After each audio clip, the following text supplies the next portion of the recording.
Om Adhyanathmirandasya Jnananjana Chakshurunmilitam Mena Tasmai Shri Guruve Namaha Shri Chaitanya Manobishtam Sthapitam Mena Bhutale Swayam Rupa Kadamayam Didati Swapadantikam Vandeham Shri Guru Shri Yuta Padakamalam Shri Gurum Vaishnavam Shri Rupam Sagrajatam Sahagana Raghunathanam Tamsadevam Sadvaitam Savadutam Parijana Sutam Krishna Chaitanya Deva Shri Radha Krishna Pada Sahagana Davita Shri Vishakanitamscha Namo Vishnu Padaya Krishna Prishtaya Bhutale Srimate Bhaktivedanta Swami Nithinamine Namaste Saraswati Devi Gauravani Charini Nirvishesha Shunyavadi Paschatya Deshikarini NaMo महावतन्याय Krishna Prem प्रदायते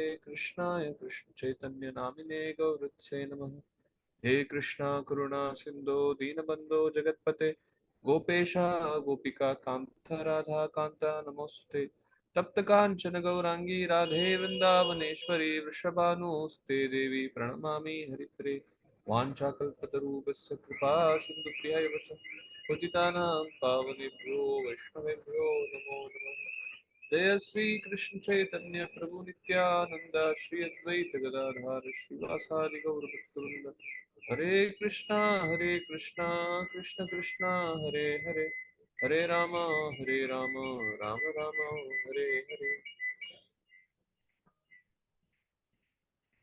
Hare Krishna. So we are meeting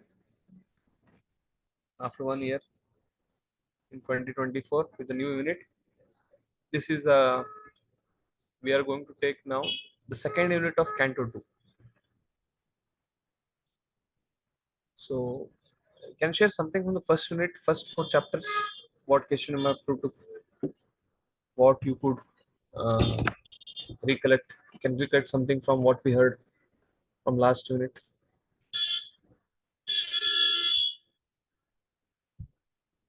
I think most of you are in garden. Some of you, not most of you, some Like of yeah. Shukadeva Goswami describes Maharaj Parishit question as glorious and beneficial to all. Okay. Also talked about Grihamedis and Grihasthas. Like Grihamedis have envious nature and uh, uh, but Grihastha should hear and glorify God, Lord always, and that will lead to perfection.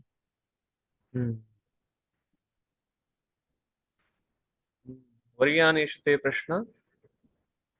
No, he says that the question is glorious when Lokahitam Rupa. Yeah. Atma Samvatam Pumsam Shotavyadishu Yaparaha. That is what he says. That is sanctioned by those who are after truth and which is beneficial to all the audience. That kind of question to be asked. Anushka, am I audible to you? Yes. Because others have been, video is being stuck up in front of my screen. Audible, I'm able to see you. Huh? So you are audible. Yeah. Because some of the devotees like Anand Mohan Post video is stuck up. Ahuja Mataji is blurring. Or Jagannath going through is stuck up. Anand Mohan Pro is moving. I can see the movement. Huh? I can see the movement for Anand Mohan Pro. Okay.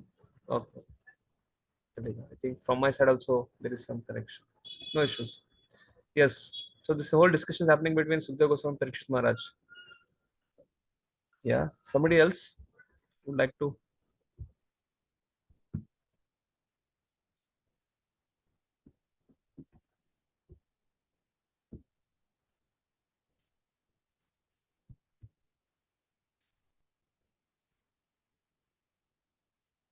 So we like when Sukdev Goswami was offering Mangala Charan. So like in one of the prayers, he says that offering obeisances to Krishna, who is master of the senses. And then Prabhupada says that like no one is free to act or independently. So like we should take permission from Lord to to act or eat whatever we eat or whatever we speak. We should take blessings of the Lord in all our activities. Very nice. Yeah. There's a meditation on the Virat Rupa and also on the Paramatma, how to meditate on the Paramatma. The whole first chapter speaks about two types of yogis, a mature yogi and immature yogi. Immature yogi, the Dharanashraya for him is the Virat Rupa. That is described elaborately in that is called as the Krama Mukti. That is elaborately described in the first chapter of the second canto. And the second chapter of the second canto, a mature yogi who meditates on the super soul within his heart and he achieves perfection. So that is described in the second chapter of the second canto. The third chapter concludes with Akama Sarva Kamama. It begins, the whole theme is Bhakti, superiority of Bhakti compared to Karma and Jnana. That is the first first three chapters of Srimad Bhagavatam, second canto speaks about superiority of Bhakti compared to Jnana, Karma, Ashtanga. The fourth chapter, Parikshit Maharaj asks the question of Sarga and Visarga. In 246, Parikshit Maharaj is asking question to Sukadev Goswami, kindly explain me the primary creation and the secondary creation. The discussion builds up, goes on like that, and from chapter 5, 6, 7, this is described elaborate, Sarga and Visarga.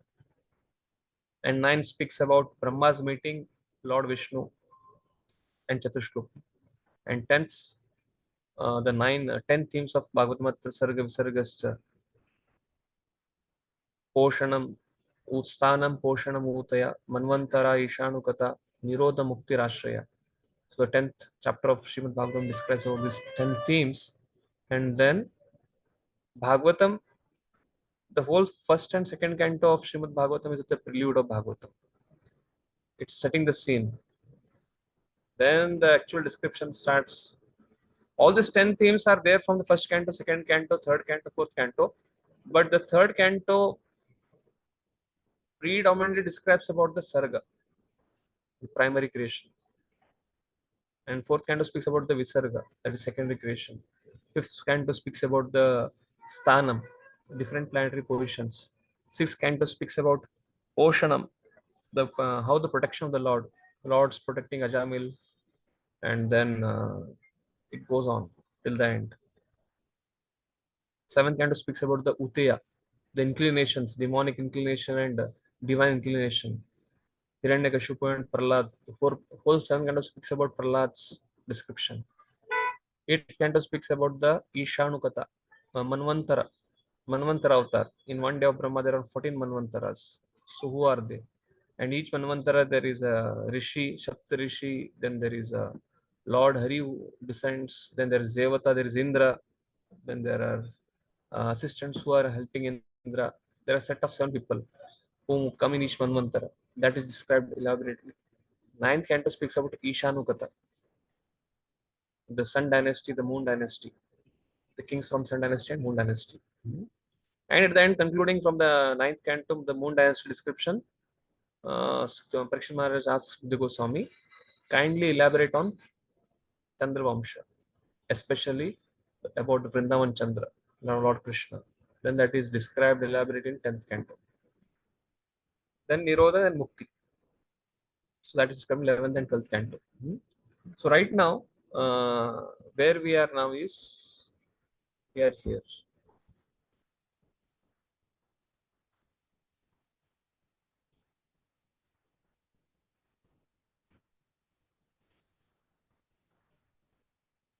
I think you have seen this whole second canto at a glance. So it has part A. First 3 chapters speaks about superiority of Bhakti Yoga. Because Parikshit Maharaj is asking to Sukadeva Goswami, what is the ultimate duty of every person, especially one who is about to die? What he should hear, chant, remember, and what he should not do. Answer for that comes in first 3 verses. It goes from second chapter to fourth chapter. Bhakti yoga is ultimate compared to jnana, karma, demigod worship. Yoga is ultimate duty. That is mentioned in first 3 chapters of Bhagavatam. First 2 chapters speaks about the Dharnashraya, Virat Rupa, and then Shat Chakra Yoga, Krama Mukti, then those who are personal worshippers.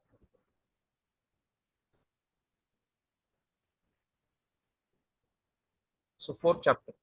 This is in part B now. So first, second, third chapter is about part A, spirit of bhakti. Part B speaks about Sarga and Visarga.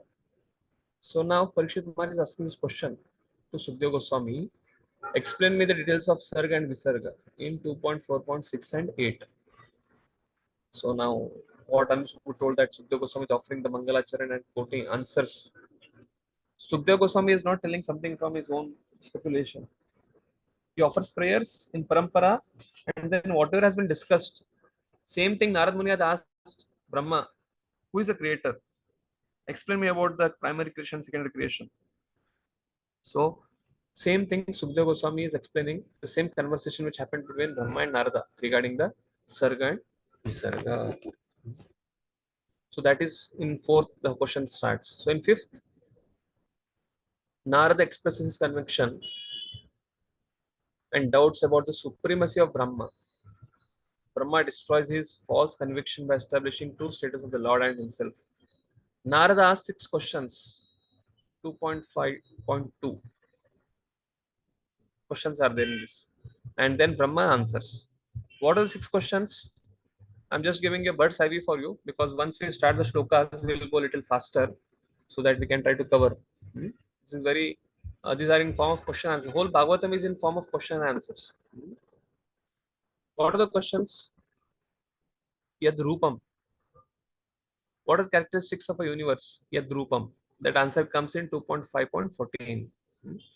Who is the shelter of the universe? Yad Adhishtanam. That comes in 2.5.15 and 16. And then 2.6.31. Who created the universe? Yat Srishtam. Answer is in 2.5.21 to 35. With what ingredients it is made of? Yatcha. It comes in 6th chapter, 1 to 18 and 23 to 20. What it merges at destruction? Yat Samstam. It merges into Nara and back. What it depends? Yat Param. That comes in 2.5.15. So in the 7th chapter, Brahmaji describes various incarnations of the Lord, also describes super soul. Brahman establishes superiority of Bhagavan, requests Narada to expand and disseminate Srimad Bhagavatam. So this is what the second unit consists of, the second canto. So all these questions have been asked in 4th chapter. This 5th chapter only, the second shloka, all these things will be asked, and all these questions will be answered in 5, 6, 7 chapters. Okay, so this is what we are going to discuss now in this unit. We'll go to now Bhagavatam.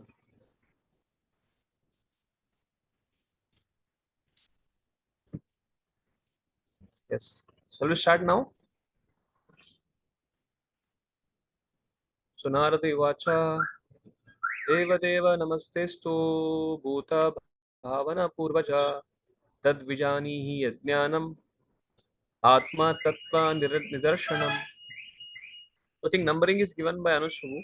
We can just start reading according to the numbers.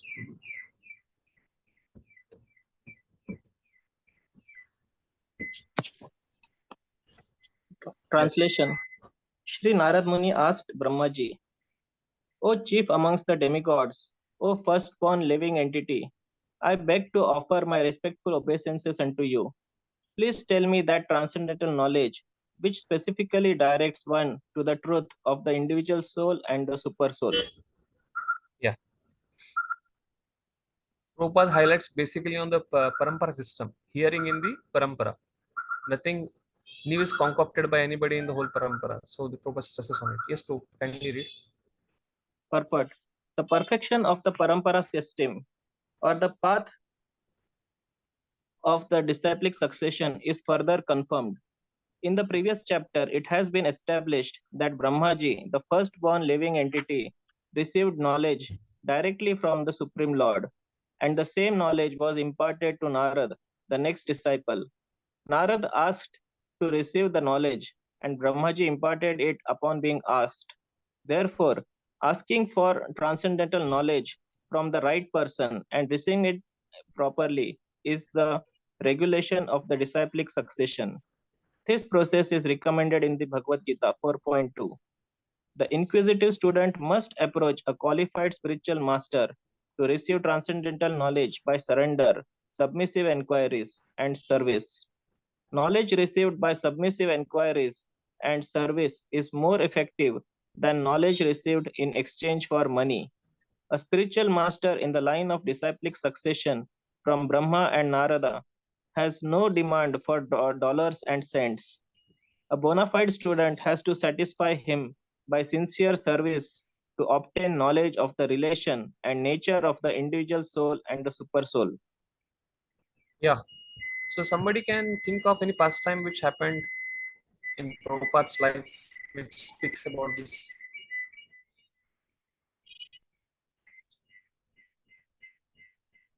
Some of you can recollect anything from the Ilamrit, where Prabhupada is quoting personally from his life.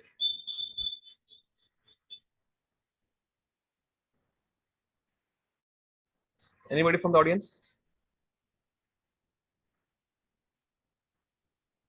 This line of knowledge received by submissive inquiries is more effective than knowledge received in exchange for money.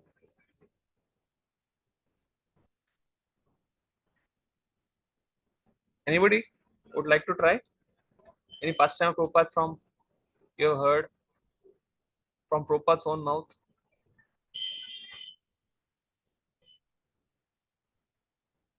Okay.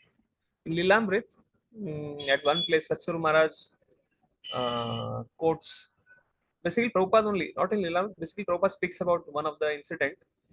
One of the greatest funder, one person who had given big donation to Bhaktivedanta Saraswati Maharaj, was sitting next to Prabhupada in a Bhagavatam class. And Srila Prabhupada was, his Divine Grace Bhakti Siddhanta Saraswati Thakur was giving the class. And Prabhupada, as Abhay Charan, he was sitting next to that big donor. And then Bhakti Siddhanta Saraswati Maharaj makes a statement from the Vasasan, Babu, have you purchased me by your big donation? If you want to speak, you can go out and speak. If you want to hear, you can sit and hear the class.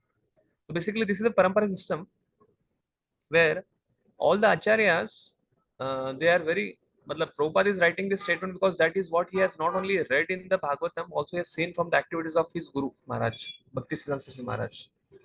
And therefore, he is writing here that knowledge received by submissive enquiries and service is more effective than knowledge exchanged for money.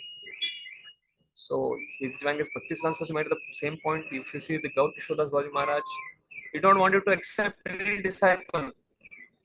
On the other hand, when Gaur Kishodas Maharaj left his body, so many people wanted to make his samadhi in their temple so that they can get funds. But only he gave initiation to Bhakti Siddhanta Maharaj. So, Parampa, the knowledge which is there involved is not based on money. Many times in modern days, most of the devotees, most of the people, when they come for the first time to temple, or they start coming to the temple, some are very well-to-do. They come and give a lot of wealth. They come and give a lot of activities. They have so many vehicles. They have so many facilities. And because that kind of contribution given by them, that kind of facilities also given to them. Okay, when there is yajna, they are made to sit. When there is some Gita, then they are made to sit. But somebody else who is not contributing in that point of view, they may think, why such kind of people, why so much facilities given to them. Sometimes people can't understand it. But that is just to encourage them for what they are giving. It's not that just because they are giving money, therefore they can purchase the knowledge. Even like Krishna says in Bhagavad Gita, Patram Pushpam Palam Tayam Yume Bhaktya Preshati. More than the physical commodities, what attracts Krishna is the intention, the intent, the spirit. and therefore Bhakti is what attracts Krishna. Similarly, when Bhakti attracts Krishna, if somebody wants knowledge also, it's not money which attracts knowledge, or just by giving some donations, or just by giving some lot of facilities, or for spreading the mission somebody is trying to contribute. Just by that one may get purified, but that may not make one, that doesn't give one right to claim that I deserve all these things. So Prabhupada is making a statement here that knowledge received by submissive inquiry and service is more effective than knowledge received in exchange. It's more effective than knowledge received in exchange for money. Because if somebody like modern whole education, when we do this Bhakti Shastri in Ishopnishad, in the 10th mantra of Ishopnishad, Vidyamsha Yastad Vedo Obamsaya Avidyam Rityam Tirtva Vidyam Amritam Ashnute. Before that in mantra 9, that Vidya, what is Vidya and what is Avidya? So Prabhupada speaks about that. Present modern education system is that nobody is trained in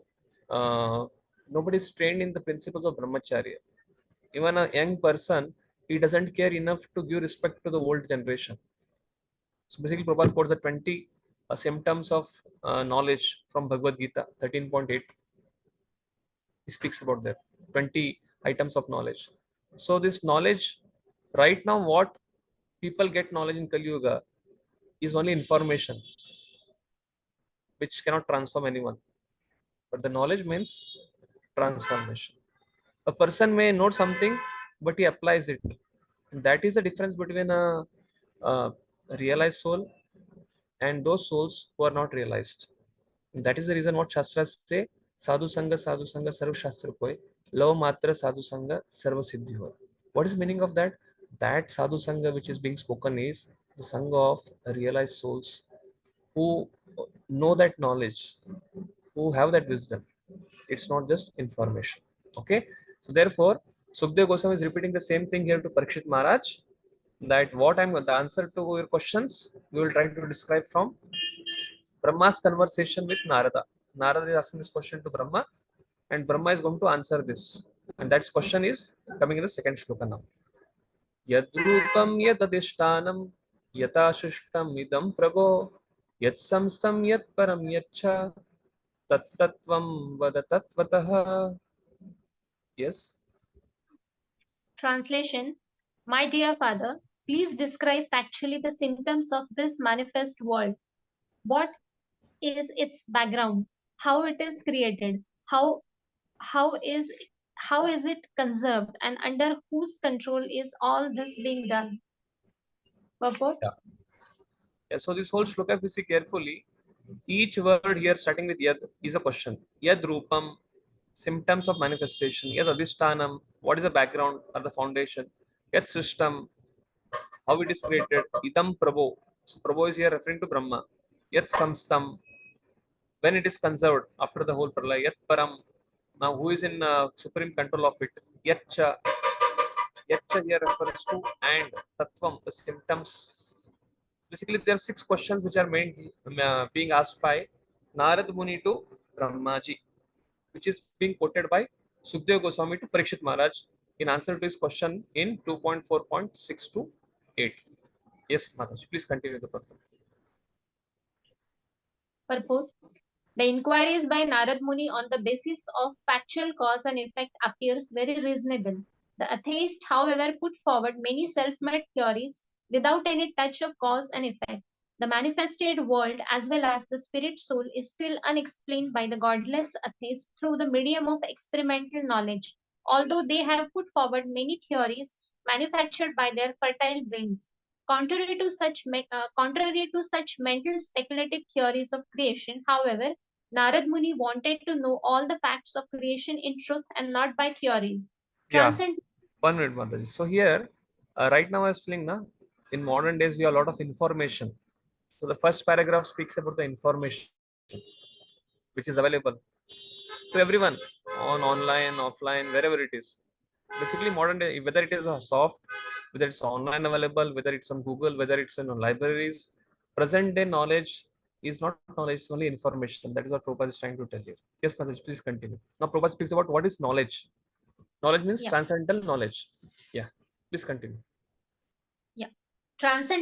Transcendental knowledge regarding the soul and the super soul includes knowledge of the phenomenal world and the basis of its creation. In the phenomenal world, three things are factually observed by any intelligent man: the living being, the manifest world, and the ultimate control over them. The intelligent man can see that neither the living entity nor the phenomenal world are creations of chance. The symmetry of creation and its regulative action and reaction suggest the plan of an intelligent brain behind them, and by genuine inquiry, one may find out the ultimate cause with the help of one who knows them factually. So here knowledge, actually transcendental knowledge means MSc. We have a program called as Sankalpa program for youths, which we take for university students. And there Adeshampur has made one program, this called as Can Faith Be Reasonable? In that, one of the theme is this. Actual knower is that person who knows MSc. M for matter. What is matter? The manifest world. Here. Spirit. What is spirit? Living beings. And C means controller of both. Who is that? Supreme Lord. So, what is MSc means? One who knows matter, this body, this whole manifest world, it's matter. Without spirit, it doesn't move. And then who is the person who is trying to create the civilization? That is Jivatma. And who is trying to create both of them or control both of them? That is Paramatma. So this is means knowledge. And what is only information? Which is spoken in the first paragraph. This is only about this manifest world. How to eat, sleep, make merry. That's it. So therefore, true knowledge means Jivatma, that we are not this body, we are spirit soul, and above both of us is Supreme Lord. So we are not all in all. God exists. This life is not all in all. Next life exists. This world is not all in all. Next, there is spiritual world, and transmigration of life exists.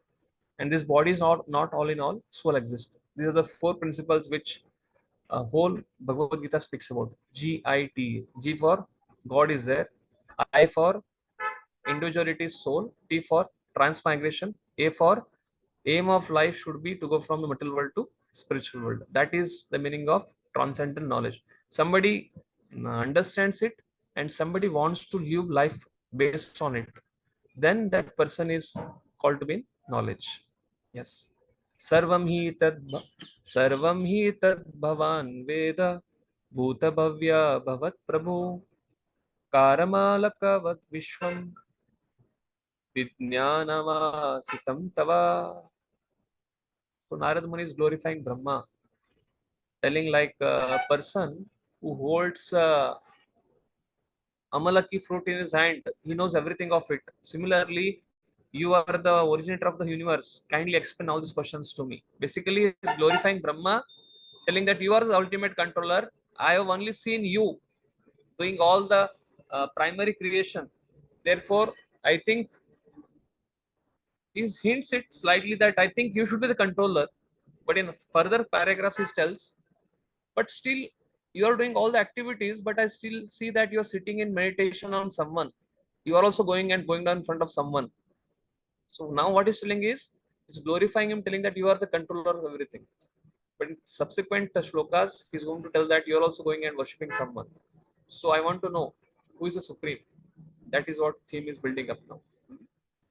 Yes, next devotee. My dear father, all this is known to you scientifically because whatever was created in the past, whatever will be created in the future, or whatever is being created at present, as well as everything within the universe, is within your grip. 1 minute.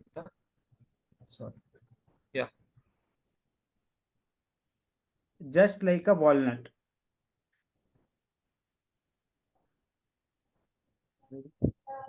Brahma is the direct creator of the manifested universe and everything within the universe. He therefore knows what happened in the past, what will happen in the future, and what is happening at present. Three principal items, namely the living beings, the phenomenal world, and the controller, are all in continuous action, past, present, and future. And the director direct manager is supposed to know everything of such actions and reactions, as one knows about a walnut within the grip of one's palm. The direct manufacturer of a particular thing is supposed to know how he learned the art of manufacturing, where he got the ingredients, how he set it up, and how the products in the manufacturing process are being turned out. Because Brahma is the firstborn living entity being, naturally he is supposed to know everything about creative functions. Yeah. Basically, what this question, what this shloka makes you, what we can infer from this is, when any project is starting, whether it's construction, whether it's book distribution, whether it is a kitchen, anybody who starts from scratch, na, he makes a blueprint, then he executes it, then he knows, gets a quotation of all the machines, or he gets a quotation of all the books. He knows how to transfer it by which transport to that particular area where he's going and distributing books. And then he concludes the books are distributed and everything is done. So from end to end, somebody is in a project. He knows A to Z of the project. But somebody comes in between, like Brahma has got a project. This universe is a project of Brahma. Like somebody may go for marathon for some place and do distribute some 1,000 books, 2,000 books, 10,000 books and come. One person will be there who's leading it and he knows A to Z of everything. But somebody comes in between for 1 week or so, 5 days, 10 days. It takes some time for him to know what is where to start, and he's not he's not very clear what has to be done, or he'll just come and do something and go back. Similarly, here Brahma, for him the universe is a project. The universe starts, Brahma is the first created living being, and when the universe is annihilated, he's the only living being who is annihilated. So in that way, he knows the past when the universe was created. He knows the present when Narada is asking this question, and he knows the future because he is going to exist till the end of this project of universe. Why? Because the whole universe is under his grip like a walnut. He's trying to tell, because the only person who is going to exist in the whole cosmic manifestation is Brahma, because that is his kshetra. Other all manvantaras, 14 manvantaras will pass by, not in one lifetime of Brahma. In one day of Brahma, 14 manvantaras are done. Not in one day. One day means only morning. Morning 4 a.m. to evening. It's basically from his, once he gets up in the morning, Mangalarti, then after that he does his chanting, then 8 o'clock to 8 o'clock. That's it. After that, 8 o'clock to morning, 8 o'clock, no manvantaras. Everything is filled with water. So basically, only 12 hours of Brahma, the whole manvantaras exist. That is the range of Brahma. That is the range of the universal cosmic manifestation length. And Brahma is the only person who stays along with Lord Vishnu, Garbhodaksha Vishnu, Shivadaksha Vishnu. They are anyway, Narad Muni is not aware of them till now because he's going to put his questions here. So therefore he sees that Brahma is the person only present in the cosmic manifestation. Therefore he's telling him, glorifying him, that he knows everything of this like a person who has started everything, who's maintaining it, and is going to annihilate it. That is what this knows about a walnut within the grips of one's palm. If somebody has something in his hand, some fruit or something like that, he will know from where he has taken it, what is the taste of it, which is it is. Is it apple? Is it a grapes? Or is it a walnut? He knows everything of it. What is it taste? Similarly, for Brahma, this universe is like, it is in his, he has done the creation. He is in the creation process. Till the end of the annihilation, he is present. Therefore, Narada is glorifying him, telling that, you know, you have seen the past, you will see the future, and you are present. Therefore, kindly answer all these questions. Yad Vijnano Yad Adharo Yad Parastvam Yad Atmakaha Ekashajasi Bhutani Bhuterevatma Mayaya. Yes, next devotee can read. My dear father, what is the source of your knowledge? Under whose protection are you standing? And under whom are you working? What is your real position? Do you alone create all entities with material elements by your personal energy? You can read the purport, Mataji. Okay. It was known to Sri Narad Muni that Lord Brahma attained creative energy by undergoing severe austerities. As such, he could understand that there was someone else superior to Brahmaji who invested Brahma with the power of creation. Therefore, he asked all the above questions. Discoveries of progressive scientific achievements are therefore not independent. The scientist has to attain the knowledge of a thing already existing by means of the wonderful brain made by someone else.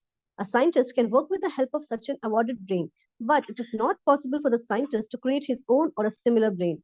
Therefore, no one is independent in the matter of any creation, nor is such creation automatic. Because although Narad Muni is saying that Brahma is the only person existing in the cosmic manifestation, but still he is doing austerities. That gives him a hint to ask him that, are you independent? Are you dependent? By whose strength you are doing all these things? When Prabhupada is quoting this, again, information. Think of scientists who their whole body is coming, everything is gifted by the Lord, but then they turn out to be atheists and they try to chalk out God from the picture. Yes. So now Brahma is trying to hint, Narad Muni is trying to hint to Brahma that, are you supreme? But still you are doing some tapasya, you are doing the austerities. That means is somebody must be above you. So therefore, whatever it is, but you are the oldest person in this universe which I am seeing. Therefore, you can answer all these 6 questions to me. Atmam bhavayase tani napara bhavayan swayam atma shaktim avastabhya purnanabir ivaklamaha. So Urnanabi here refers to spider. Like a spider creates everything from its saliva. Similarly, Brahma, you are creating everything. So you should know A to Z of all these things. Therefore, kindly answer my 6 questions. That is what Narada is trying to tell here.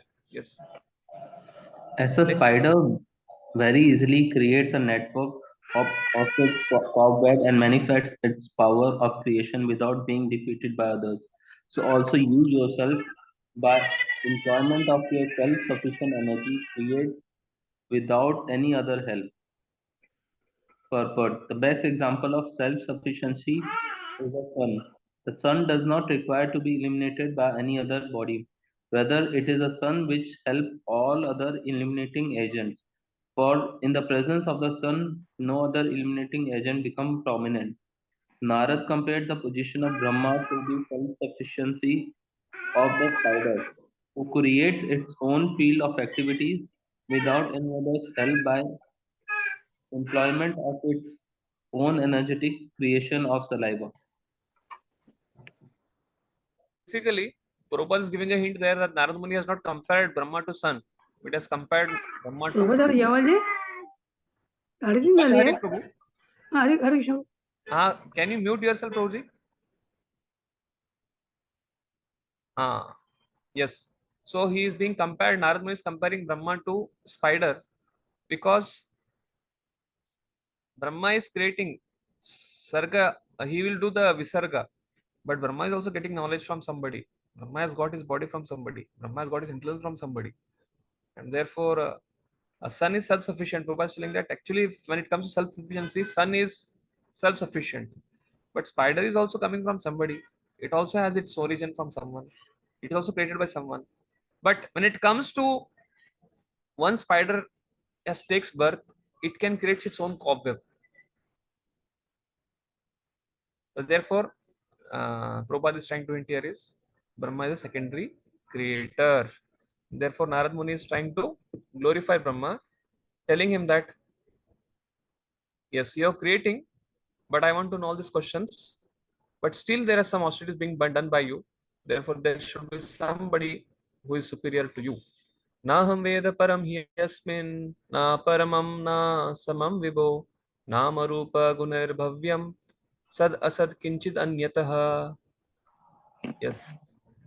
Translation. Whatever we can understand by the nomenclature, characteristics, and features of a particular thing, superior, inferior, or equal, eternal or temporary, is not created from any source other than that of your lordship, though so great purport. The manifested world is full of varieties of created beings in 84 lakh species of life, and some of them are superior and inferior to others.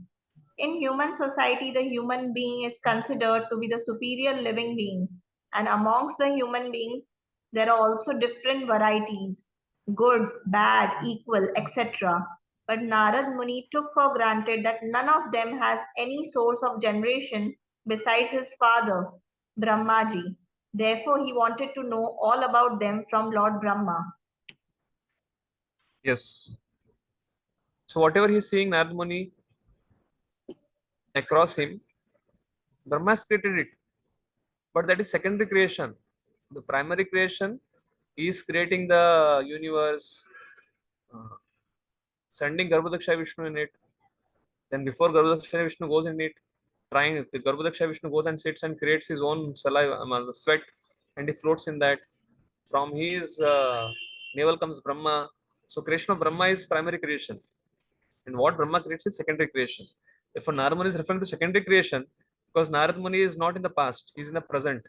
Therefore, he is not able to see that Brahma also has sprung from somebody. He has not seen that timeline, and therefore, he's telling whatever I'm seeing, all 84 lakh species, they are coming from you. Different nomenclature, their age, their lifespan, everything is being created by you. But he wanted to know from Brahma all these questions.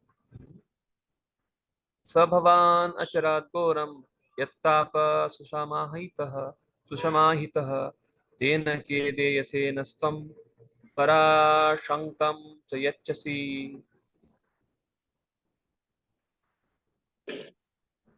Yet we are moved to wonder about the existence of someone more powerful than you when we think of you great austerities in perfect discipline, although your good self is so powerful in the matter of creation. Following in the footsteps of Sri Narad Muni, one should not blindly accept his spiritual master as God himself. A spiritual master is duly respected on a par with God. But a spiritual master claiming to be God himself should at once be rejected.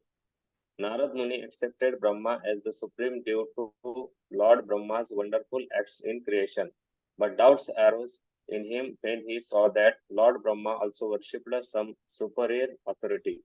The supreme is supreme and he has no worshipable superior.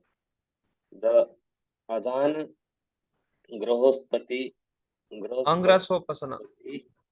Ahangra or pasitah.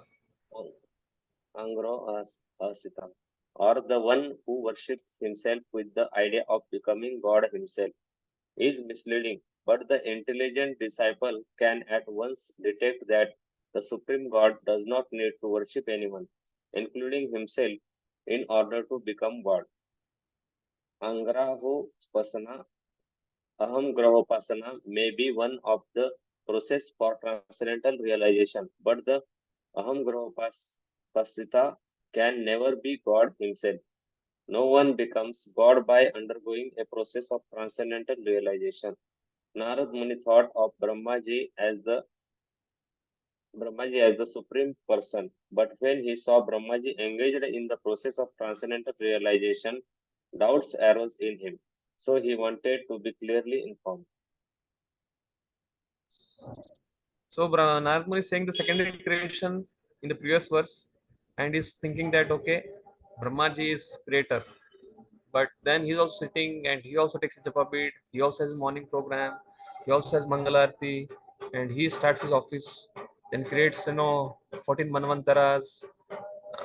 I think Narad Muni could see only that much because he was also part of one of the Manvantara. So at that junction, he's asking this question that okay, you're also worshiping someone. Therefore, Prabhupada brings a concept that just because you can create something doesn't make you God. Like many so-called organizations, they have this theme: by meditation you can become God. But Krishna, from within the womb of Devaki, when he was there, all the demigods came to offer him prayers. Before he took birth, when the Akashvani had come, he was also already existing Goloka Eva Nivasati Akilatma Bhuto. So whether when he comes in the material world, when he takes the form of a baby Krishna, whether he's 1 day old, whether he's 10 day old, whether when he's killing Putana, whether he's killing Saktasur, he has the same potency. 10th canto elaborately describes about it. All the different acharyas give a lot of emphasis on it. But many times when it comes to one of the chapter of 10th canto, Krishna is sitting and is trying to meditate on himself. If you see Krishna book, there is one sketch made in the Krishna book where Krishna is sitting in meditation on himself. So seeing that many so-called meditation organizations tell that Krishna meditated on himself, and therefore he became God, and therefore we can also meditate on ourselves and we can also become God. This concept is called as ahangra upasitaha. But Prabhupada says that concept doesn't make you God. One cannot manufacture God in a laboratory or in the industry. God is God before taking birth, after taking birth, because he's eternal. So therefore, Narad Muni is getting doubt because Brahmaji is doing this tapasya. Therefore, he's thinking that there should be somebody above him. Yes, Anush. Background sound is coming. Is it possible to close the door or something? Sure, sure. I've come for 1 minute.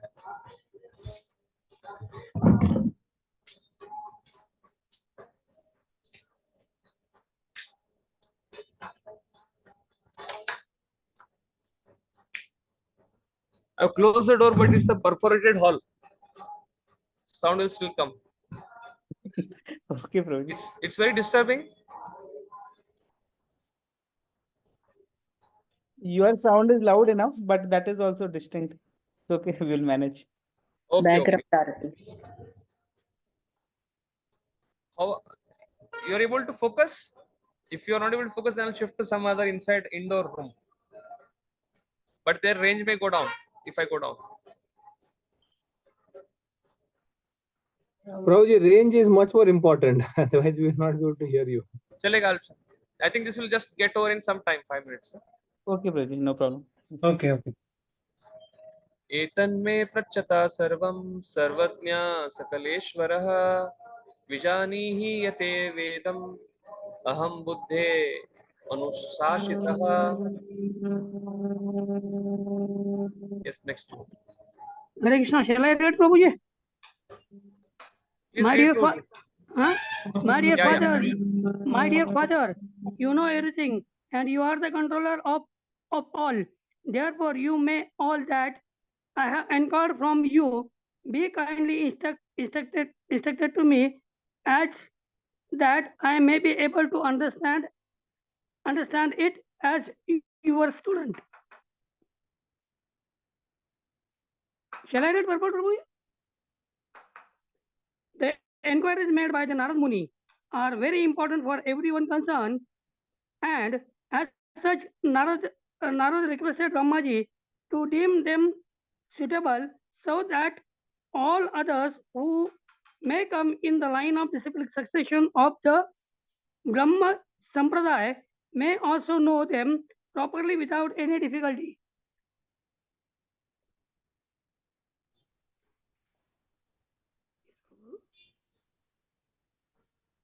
Yes. So basically, it speaks about the disciplic succession, because Narada is saying, he's expressing what is in his heart, that Father, you know everything, you are the controller, secondary creator basically.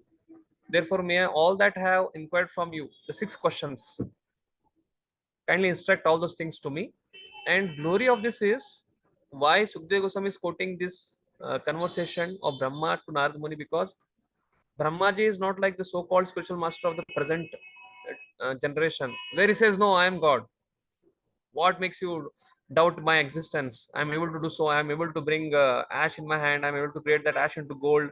I can bring that fruit from that place. Basically, people have siddhis and they are called as God. But here, Brahma is humble enough. What differs Brahma from so-called people who have different siddhis is his devotion and his humility, where he accepts that he's not God. Although he's much more having much more siddhis than the present so-called yogis of this world. That is what Prabhupada is telling. That is the one of the hallmark of the Brahma Sampradaya, where how to understand it. Each one teach one while being taught by one. That is what Brahma is accepting it.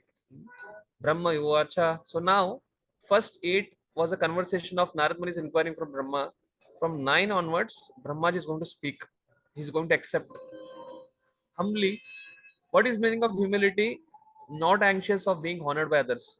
So Brahma is not concerned about my son. No, got to know the reality that I'm not the primary creator. I'm a secondary creator. No, Brahma is down to earth. He just speaks. That is what makes a person difference between a realized soul knowledge and information. People have information, people become proud. Knowledge makes one humble. Brahma Vacha Samyak Samyak Karune Kashetam Vatsate Vichikitsitam Yad Aham Chodita Saumya Bhagavad Virye Darshane. Bhagavad Virya Darshane is very, very important here, because Brahma has got the darshan of Brahmaji. Is now this whole chapter from 5, 6, 7, 8. In 9th chapter is going to tell about how he came face to face to Lord Krishna, and he got the shloki. So Brahma is going to speak that I am not everything. Lord's hand is there on me. Yes. Next devotee can be.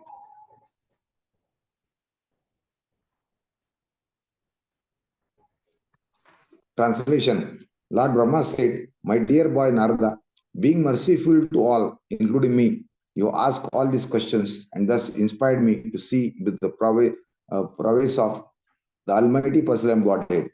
The lady purport, Prabhuji? Yes, yes, please continue. Brahmaji, being so questioned by Naradji, congratulated him, for it is usual for the devotees to become very enthusiastic whenever there are questions concerning the Almighty Personality of Godhead. That is a sign of pure duty of the Lord. Such discourses on the transcendental activities of the Lord purify the atmosphere in which such discussions are held, and the devotees thus become enlightened while answering such questions. It is purifying both for the questioners and for the one who answers the questions. The pure devotees are not satisfied only by knowing everything about the Lord. They are also eager to broadcast the information to others, for they want to see that the glories of the Lord are known to everyone. Thus, the devotee feels satisfied when such opportunity is offered to him. This is the basic principle of mystery activities.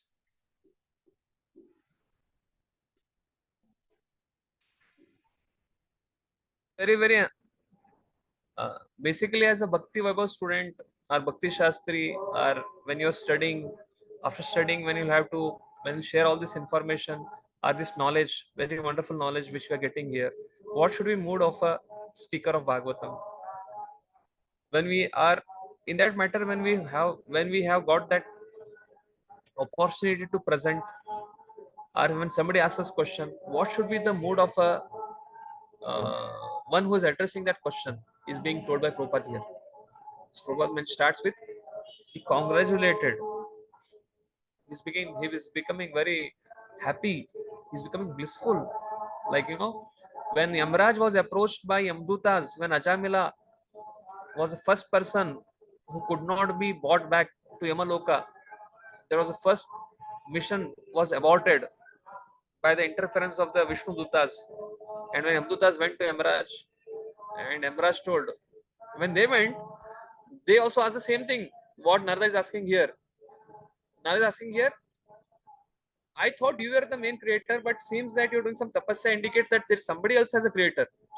The response of Brahma is a Mahajan, of the 9 Mahajans, 12 Mahajanas. Same thing. Then Yamdutas are approaching Yamraj, and they are telling, we thought that you are the main controller, that you have this sovereignty among all the living entities. Who die, they should come. Who are sinful, they have to come to you for judgment.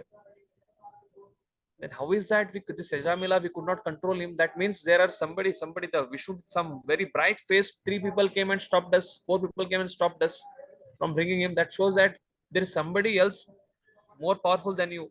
That means there is some other administration which is working above you. That time the response of Yamaraj is amazing. He also is very happy. The way Brahma is very happy here, the same mode Yamaraj also has. Then he first time gets opportunity that I'm going to till that time, none of the Amdutas had asked Yamaraj that is there any superior than you.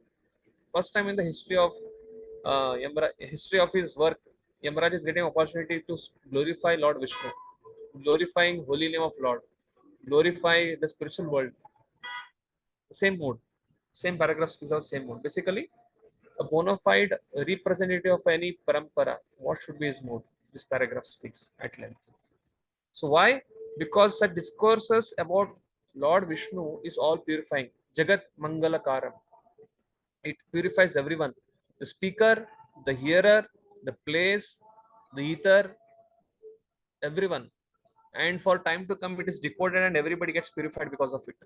So therefore, that is what Prabhupada is trying to tell here, that thus the devotee feels satisfied when such an opportunity is offered to him. This is the basic principle of missionary activities. Yes.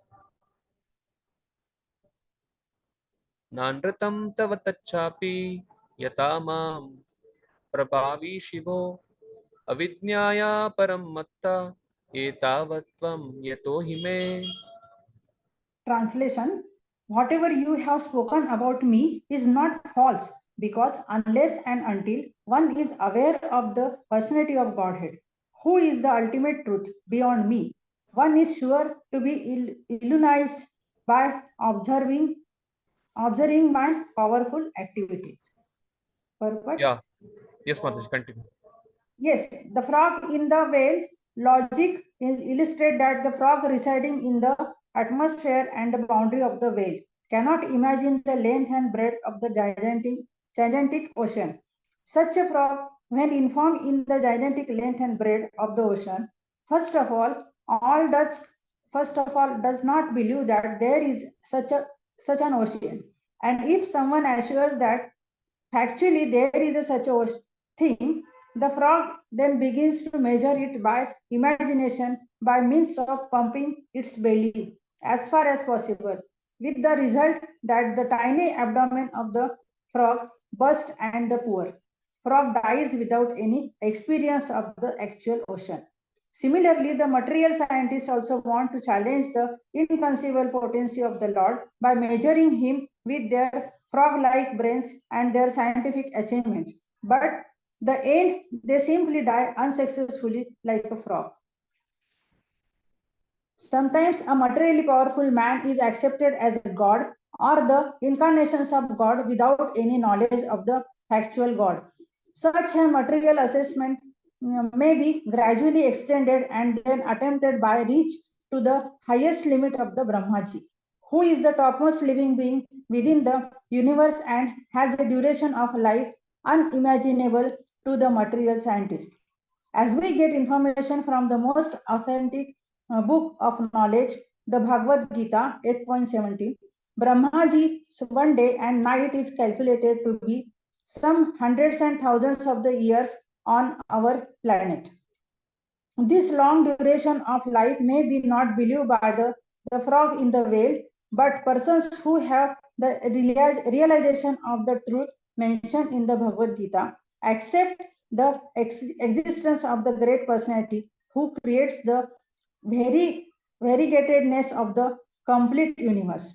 It is understood from the revealed scriptures that the Brahmaji of the universe is younger than all the other Brahmajis in the charge of many universes beyond this, but none of them can be equal to the personality of Godhead.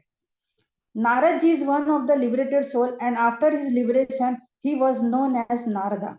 Otherwise, before his liberation, he was simply a son of maidservant.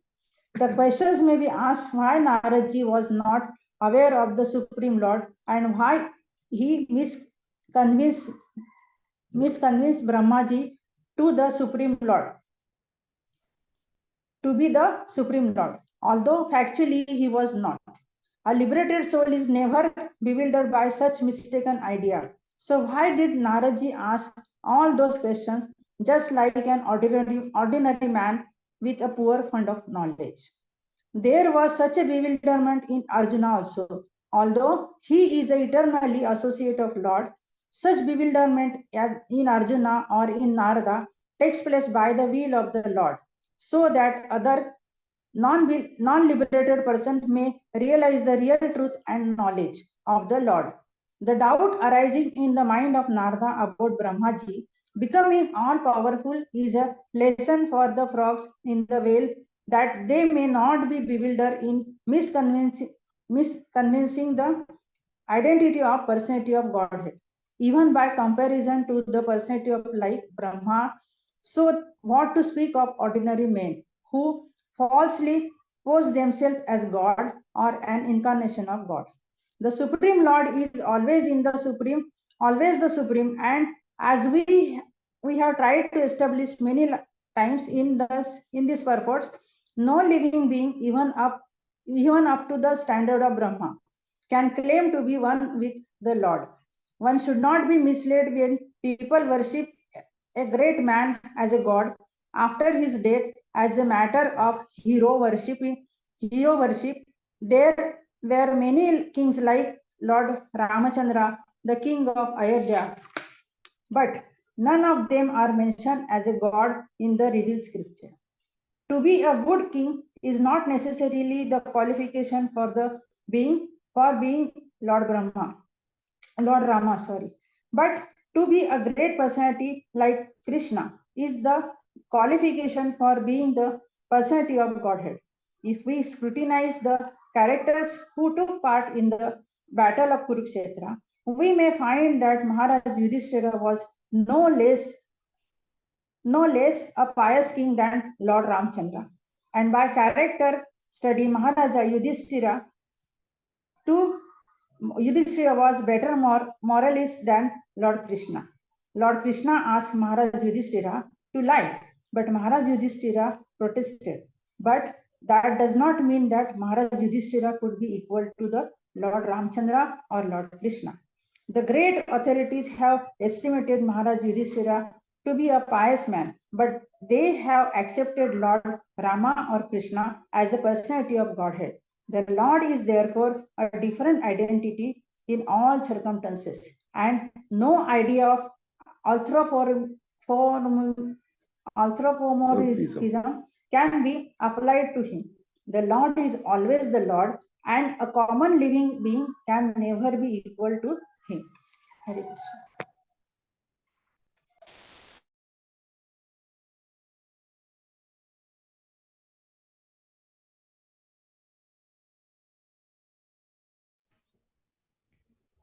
Yes.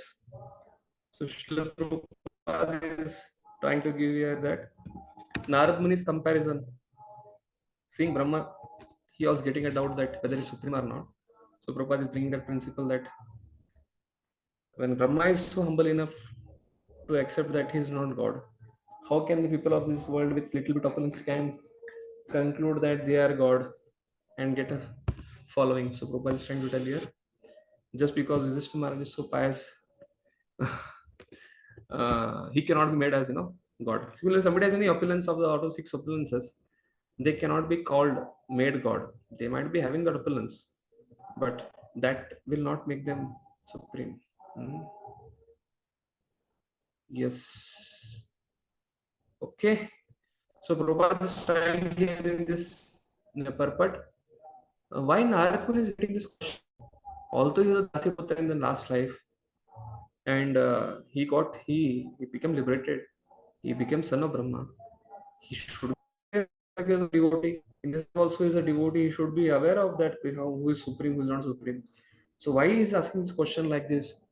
So Prabhupada says Arjuna is also associate of the Lord, but he is asking some questions so that Bhagavad Gita can come.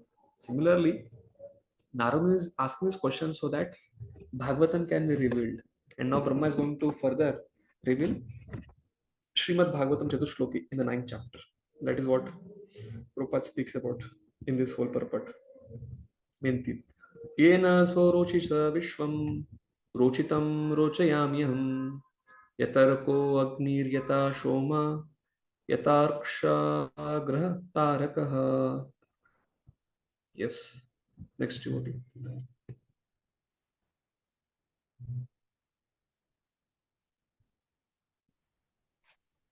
I create after the Lord's creation by his personal effulgence, known as Brahmajyoti, just as when the sun manifests its fire, the moon, the firmament, the influential planets, and the twinkling stars also manifest their brightness.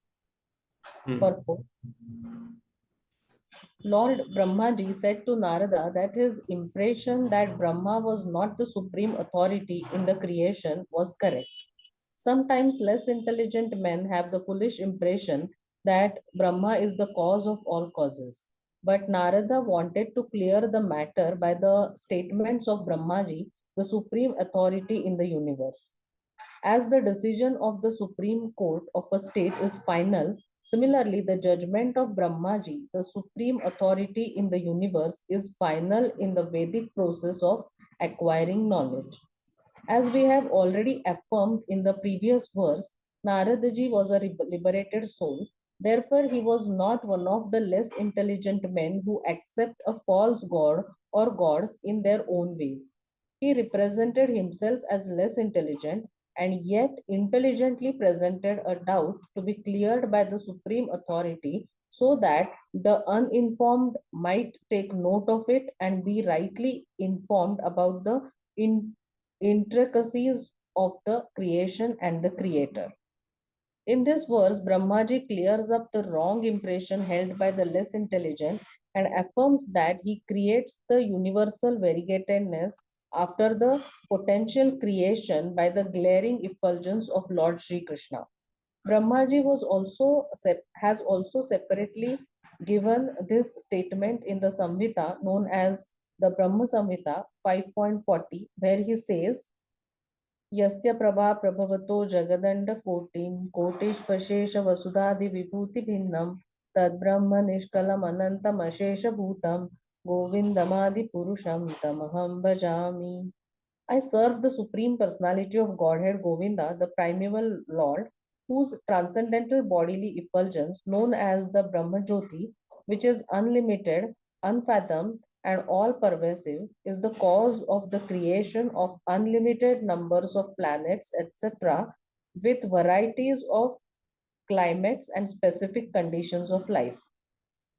The same statement is in the Bhagavad Gita 14.27. Lord Krishna is the background of the Brahmajyoti. Brahmano hi pratisthaham. In the Nirukti or Vedic dictionary, the import of pratishtha is mentioned as that which establishes. So the Brahmajyoti is not independent or self-sufficient. Lord Sri Krishna is ultimately the creator of the Brahmajyoti, mentioned in this verse as Swarochisha, or the effulgence of the transcendental body of the Lord. This Brahmajyoti is all pervading, and all creation is made possible by its potential power. Therefore, the Vedic hymns declare that everything that exists is being sustained by the Brahmajyoti. Sarvam Khalu Idam Brahma. Therefore, the potential seed of all creation is the Brahmajyoti, and the same Brahmajyoti, unlimited and unfathomed, is established by the Lord. Therefore, the Lord Sri Krishna is ultimately the supreme cause of all creation, Aham Sarvasya Prabhavaha. One should not expect the Lord to create like a blacksmith with a hammer and other instruments. The Lord creates by his potencies. He has his multifarious potencies, Parasya Shaktir Vividhaiva Shruyate. Just as the small seed of a banyan fruit has the potency to create a big banyan tree, the Lord disseminates all varieties of seeds by his potential Brahmajyoti, Swarochisha, and the seeds are made to develop by the watering process of persons like Brahma. Brahma cannot create the seeds, but he can manifest the seed into a tree, just as a gardener helps plants and orchards to grow by the watering process. The example cited here of the sun is very appropriate. In the material world, the sun is the cause of all illumination, fire, electricity, the rays of the moon, etc. All luminaries in the sky are creations of the sun. The sun is the creation of the Brahmajyoti, and the Brahmajyoti is the effulgence of the Lord. Thus, the ultimate cause of creation is the Lord. Hare Krishna. Bhagavatam in the Prabhupada purpose will be able to see a lot of analogies. Like a walnut in a hand, person knows everything about it. Then a spider comparison. Then here the sun comparison. Blacksmith and the hammer. Like one of the Roman paintings was there. They wanted to draw the picture of God. So they made a very old man sitting in holding his hand like this with big beard, with very hefty physique, and another one sculpted out the God has a very heavy person with heavy body with strong muscles and is lifting the whole the universe as a globe. But Lord doesn't have to come like a blacksmith with the hatoda and with the fire to melt down the iron and hit it again and again. No, he just creates. It's like a Prabhupada is giving a very nice analogy here. That Lord just creates with as Brahmajyoti. This whole purport is exactly Prabhupada writes in the Ishopanishad 15th purport. Hiranmayena patrena satyasya pitam mukham. Ushanapa apavanano. There, same reference Prabhupada gives. Brahmanu hi pratishtaham. This yasya prabhavato jagadanda koti. Because their Manu is trying to tell, Lord, kindly remove your dazzling effulgence so that I can see your face. So what separates people from coming to personalism is this big curtain of Brahmajyoti. So this big curtain of Brahmajyoti is like, when there is in olden times, 30, 20, 30, 40 years back, there used to be dramas in many villages, many places. And what drama is there? People only will know the theme. Only if the curtain opens, you can see the personalities behind it. Then only sound comes. Similarly, Brahma Jyoti is like a curtain where nobody can understand where it is coming from. So people like scientists who are there, they can only see the present universe, present world, and can conclude that everything is coming from matter. Whether it is a karma person who is karma yoga, karma kand, he will just think of going to heaven and enjoying there. Whether it's Jnani, he wants to go and merge in Brahma Jyoti. Whether Ashtanga Yogi, he wants Siddhi, at last going to Brahma Jyoti. But only Bhakta can cross over that Brahma Jyoti and enter into the spiritual world. That is what Prabhupada mentions in that 15th mantra. And here, this Parochisha is that dazzling effulgence, Hiranmayena Patrena, that vessel, that is being told by Brahmaji here. And that is from Swarochisa, the multifarious potency is coming from this Brahmajyoti. This Brahmajyoti is a seed of the material world. And Brahma can only take the seed and, like a gardener, grow it. But ultimately, once you put the seed inside the ground, the plant will grow only by the sun. So here, Lord Vishnu is compared to the sun. Again, that 16th mantra of Ishopanishad speaks about it. Soham asam asmi, like as sun unto the sun rays. Sun is compared to the Lord, the sun rays compared to the devotee. Because sun rays, the energy of the sun. Energy of the sun, Jiva Goswami writes in his Sandarbhas, the sun ray analogy compared in the Ishopanishad. He uses an analogy for mentioning something in Bhagavatam. But sun and sun ray, sun is compared to Lord Hari, sun ray is compared to the Lord has different energies, internal energy, external energy, marginal energy. So Jivatma being one of the energy of the Lord, that comparison of sun and sun rays in Ishopanishad mantra 16, it is not impersonal, or it's not something, it's understood from that point of view. Like Lord is a source of a Jivatma, and therefore Manu is saying that, like sun rays coming from the sun, so I'm coming from you, my dear Lord. You are my source. Not only you are my source, you're source of this material world. Not only your source of material world, you are source of spiritual world also, internal energy. So therefore Brahmaji is telling here that Swarochisha is that Krishna is the foundation, principle. Yat param, yat cha, yat samstam. So we'll come with that answers now. Tasmai namo bhagavate vasudevaya dhimahi yanmaya durjayaya mam vadanti jagadgurum. So now Brahma is offering prayers. So in all these shlokas which are continuing, Brahma is going to answer one questions asked by Narad Muni. Okay, next devotee can read, please.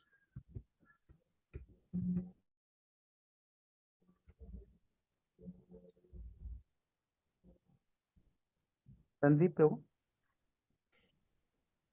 Hare Krishna. I offer my obeisances and meditate upon the Lord Krishna Vasudeva, the personality of Godhead, whose invincible potency influences them, the less intelligent class of men, to call me the supreme controller. Purpose.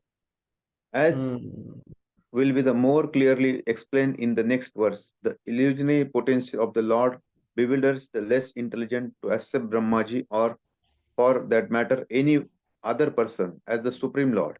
Brahmaji, however, refuses to be called this, and he directly offers his respectful obeisances unto the Lord Vasudeva or Sri Krishna, the personality of Godhead, as he has already offered the same respect to him in the Brahma Samhita.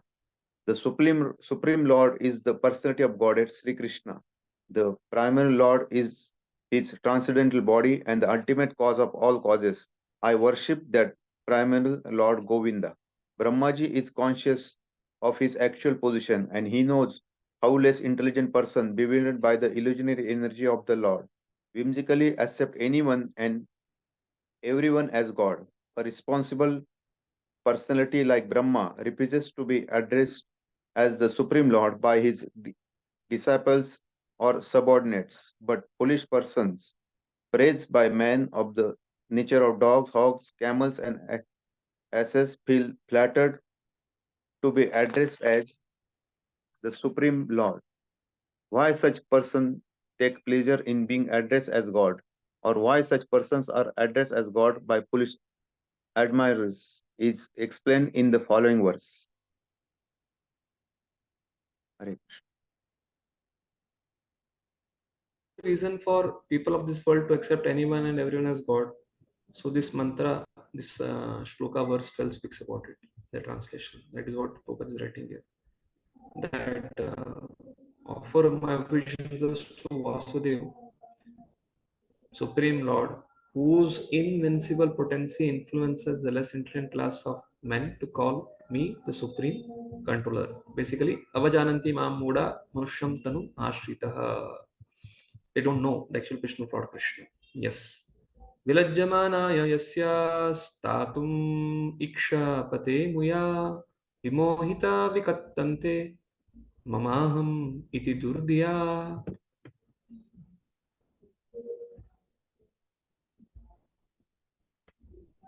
Next duty. The illusory energy of the Lord cannot take precedence, being ashamed of her position. But those who are bewildered by her always talk nonsense, being absorbed in the thoughts of it is I and it is mine. Purpose. The invincibly powerful deluding energy of the personality of God, or the third energy representing machines, can bewilder the entire world of animation. But still she is not strong enough to be able to stand in front of the Supreme Lord. Machines is behind the personality of Godhead, where she is powerful enough to mislead the living beings, and the primary symptom of bewildered persons is that they talk nonsense.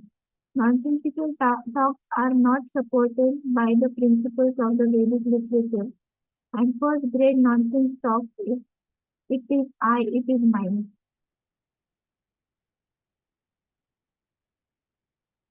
A godless civilization is exclusively conducted by such false ideas, and such persons without the factual realization of God accept a false God or falsely declare themselves to be God to mislead persons who are already bewildered by the deluding energy.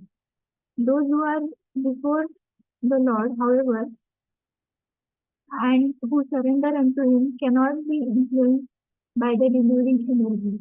Therefore, they are free from the misconception of it is I, it is mine, and therefore they do not accept a false God or pose themselves as equal to the Supreme Lord. Identification of the bewildered person is distinctly given in this verse. The previous verse, mantra 12, spoke about the power of Lord's invincible Maya energy. It makes bewilders a person to accept Supreme Lord as ordinary man and ordinary man as Supreme Lord. And what is the nature of that? What is the symptom? What is the description of that invincible energy? That invincible energy cannot bewilder Lord. It can only bewilder those who have forgotten God. Like the Jugnu is there. That can only show its spark only at night. And small children who are not aware of that insect, they become very thrilled by the perils of that insect. So similarly, Prabhupada speaks about this in his one of the essays he wrote, Autumn in Vrindavan, that is made into a book. Somebody remember what is the name of that book? Where Prabhupada has written, it was one of the essays when he wanted to send it to Japan before opening ISKCON. That whole thing, it's in the form of a painting, and it speaks about autumn in Vrindavan, the night in Vrindavan, then the daytime in Vrindavan. Now rain is over, just the whole water bodies are being cleared. It starts with Bhagavad, something like that.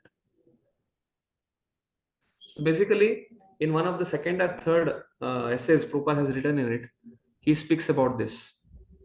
The materialists, they become attracted by this firefly, or the Jugunu. But when the sun comes, the materialist includes even transcendentalists who are like impersonalists or Mayavadis, basically Mayavadis and materialists. They get bewildered by the external of this world, and that is compared to the firefly or Jugunu. But when sun comes, like Bhagavatam is compared to the sun. Krishna Swadam Upagate Dharma Jnana Visaha Kalo Nashta Dashamesha Puranarpo Udunoditaha. But when sun comes, the same firefly is there, Jugnu is there. It is trying to show the spark of its effulgence, but it's no more attractive. Similarly, when a pure preacher, when a pure acharya comes and preaches the message of Bhagavatam, till the time there is no bona fide organization, the other organizations flourish in attracting the people of this world to that programs and give them false promise, give them some facilities, give them some stopgap solutions. But when real acharya comes, bona fide acharya comes and starts organization, then all those jugunus which are there, they can't show any kind of attraction. They can't show their tricks in front of the sun of Srimad Bhagavatam based organization. That is what Prabhupada writes in that purport. He had compiled a book on Atom in Vrindavan based from Krishna book to send it to Japan for one of the presentations before starting ISKCON. Yes. So Prabhupada writes here two important lines here, that this Maya is only powerful in material world.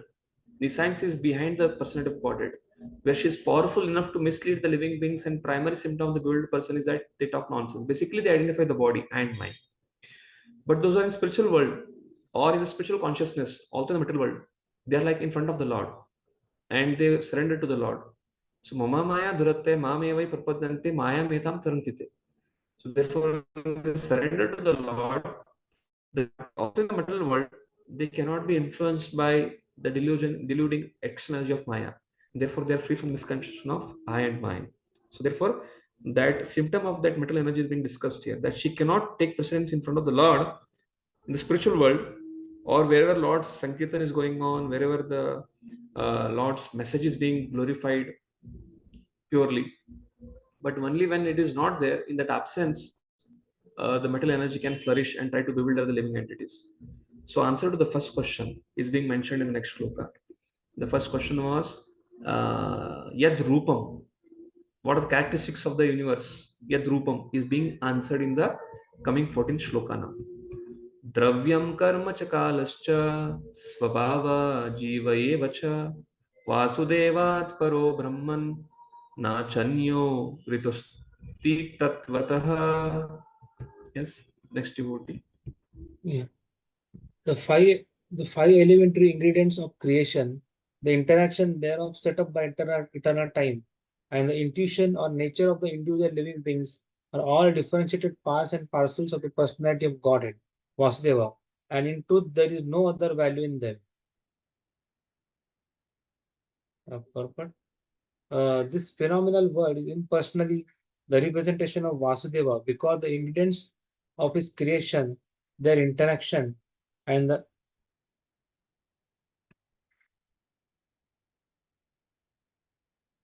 interaction and enjoy of the resultant action, the living being, are all produced by the external and internal energies of the Lord. This is confirmed in Bhagavad Gita 7.4 to 5. The ingredients, namely earth, water, fire, air, and sky, as well as the conception of material identity, intelligence, and the mind, are produced of the external energy of the Lord. The living entity who enjoys the interaction of the above gross and subtle ingredients are set up by eternal time is an offshoot of the internal potency, with the freedom to remain either in the material world or in the spiritual world. In the material world, the living entity is enticed by deluding descents, but in the spiritual world, he is in the normal condition of spiritual existence without any delusion. The living entity is known as the marginal potency of the Lord, but in all circumstances, neither the marginal ingredients nor the spiritual parts and parcels are independent of the personality of God and Vasta for all things. Whether products of the external, internal, marginal potencies of the Lord are simply displays of the same effulgence of the Lord. Just as light, heat, and smoke are displays of fire, none of them is separate from the fire. All of them combine together to be called fire. Similarly, all phenomenal manifestations, as well as the effulgence of the body of Vasudeva, are his impersonal features, whereas he eternally exists in transcendental form called Sachidananda Vigraha, verse 5.1, distinct from all conceptions of the material ingredients mentioned above.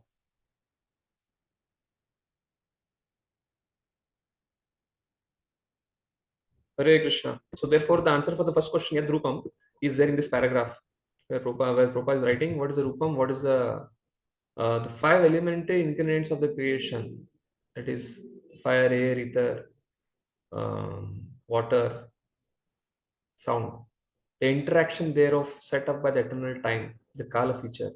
The intuition or the nature of the individual living beings are all differentiated parts and parcels of the personality of Godhead, Vasudeva. So how these are the part and parcel? Prabhupada is giving a very nice analogy here. The end, like fire is there.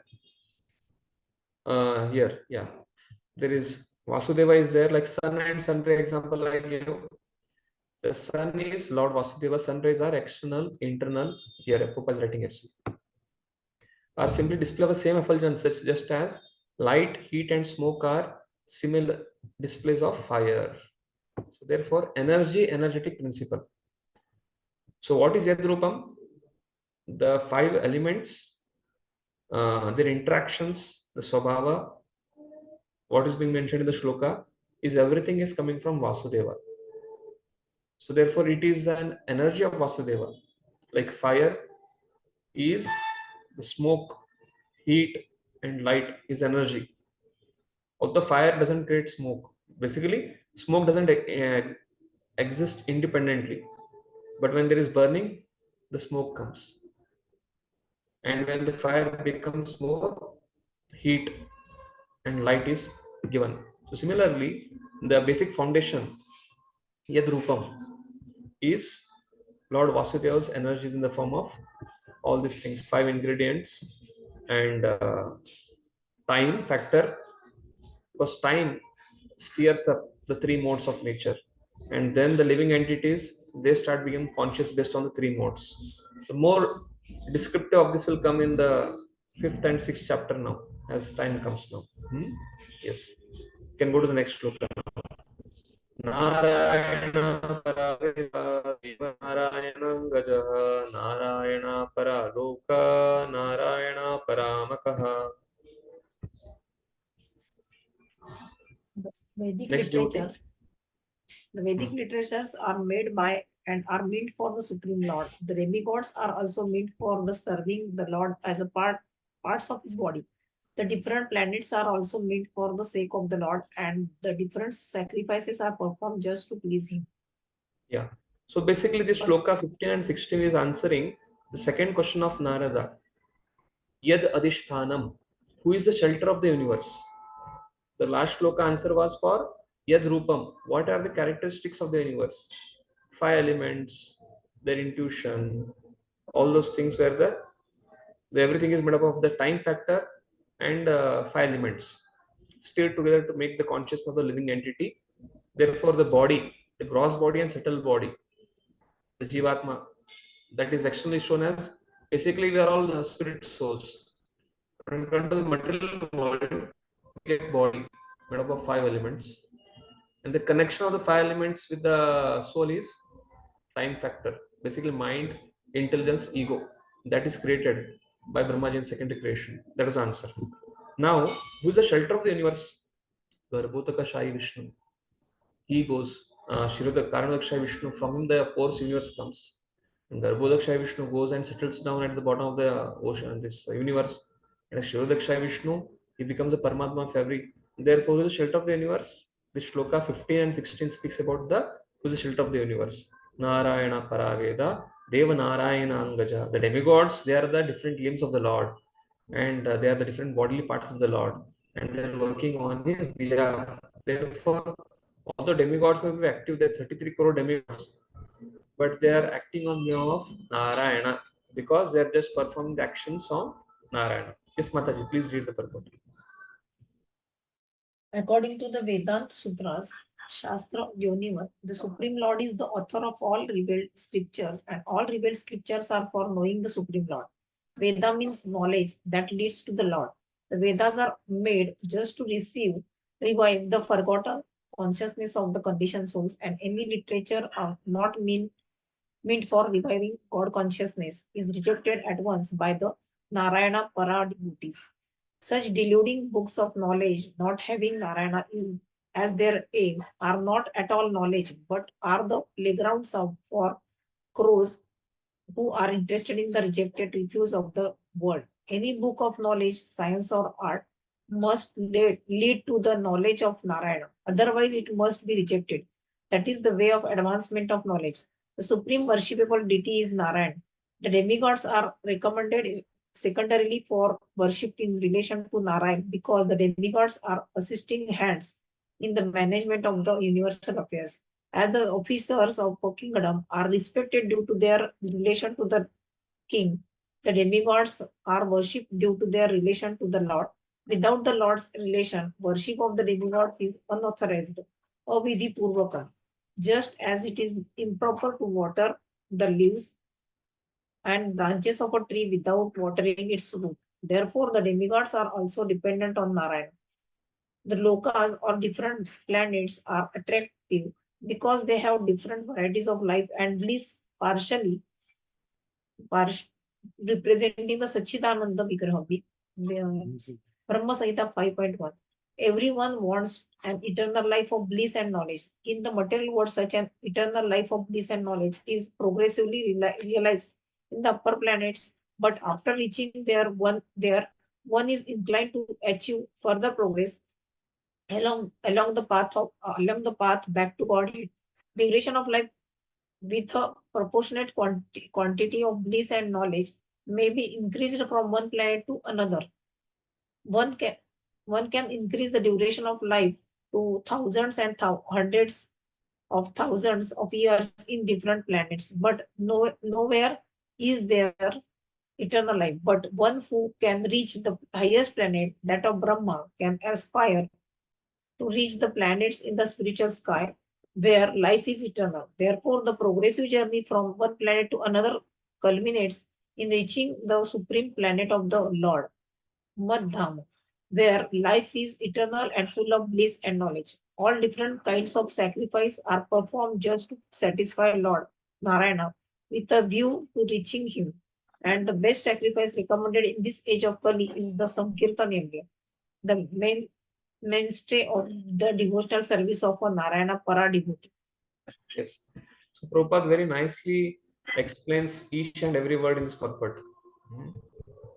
The shloka is very, very nice shloka. The whole center of it's like a very inspiring shloka for devotees. Narayana Para Vedaha. The source of Narayana Supreme Lord Para is a cause. It is meant for Vedasya Chaham Am Sannivishto. Mattas Matir Gyanam Aponam Cha. Vedanta with Vedakrit Vedadhanam. This comes in Bhagavad Gita 13th chapter. Somewhere that in the third section of Jnana Yoga. The same shloka in Bhagavatam is this. Narayana Paravedaha. Narayana is a cause. It is meant for, Veda is meant for knowing Narayana. And Deva, demigods, are his Angajaha. They are his parts, assisting hands. And Narayana Paraloka. Basically, the Vaikuntha Loka is the aspiration of the living. And therefore, was mentioning the third paragraph, second paragraph, that those who can go till the Brahma Loka, they will come to the point of aspiring to go to Vaikuntha Loka also. Why? Because Narayana Paraloka, person of Godhead, for the sake of Loka, the planets. Narayana Paramagaha, and sacrifice. Prabhupada concludes the purport with Maka means sacrifice. All the purpose of yajna in Bhagavad Gita first unit of Bhagavad Gita, the 3rd chapter, 3.1 to 15. The demigods are created. Yajna Shishtasana Santu Muchanta Sarva Kilbishay. Even the Yajna Bhavati Sambhavat, Anna Sambhavat. From Yajna rains come, from rains grains come. The whole thing is cycle of sacrifice.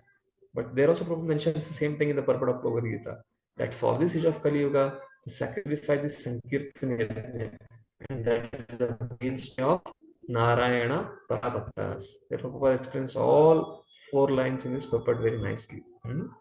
So this 15 and 16 is the answer to the second question of Narad Muni, that what is Adhishtanam? Who is the shelter of this creation? That is Narayana Parayoga, Narayana Parantapaha, Narayana Paramjnanam, Narayana Paramgatihi.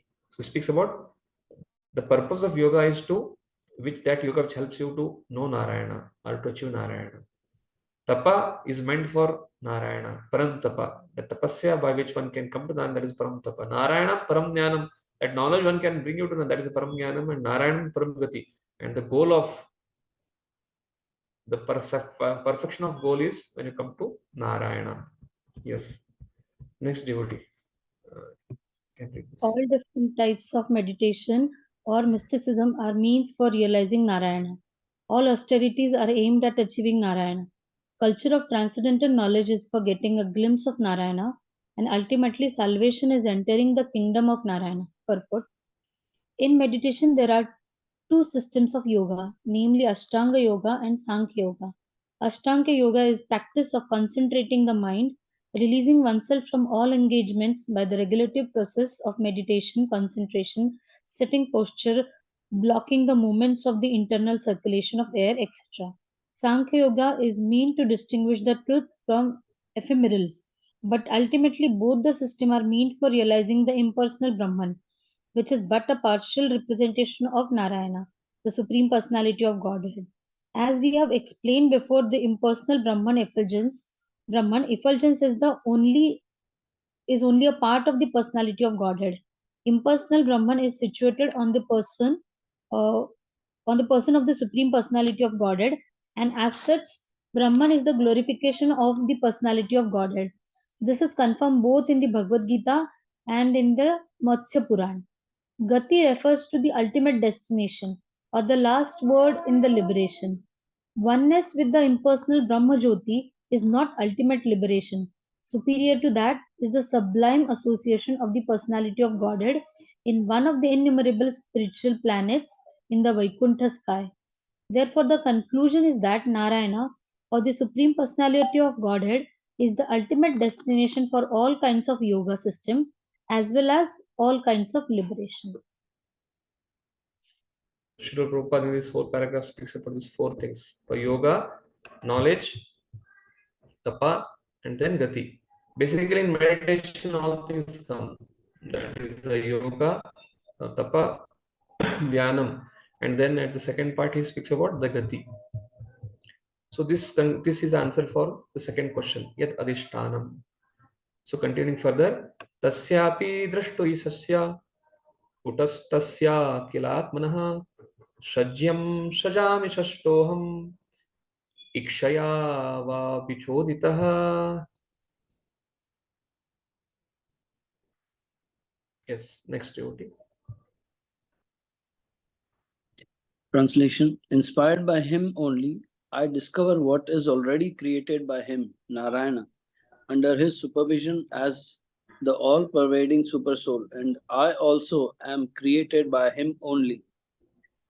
Purport. Even Brahma, the creator of the universe, admits that he is not the actual creator, but is simply inspired by One more. Yeah.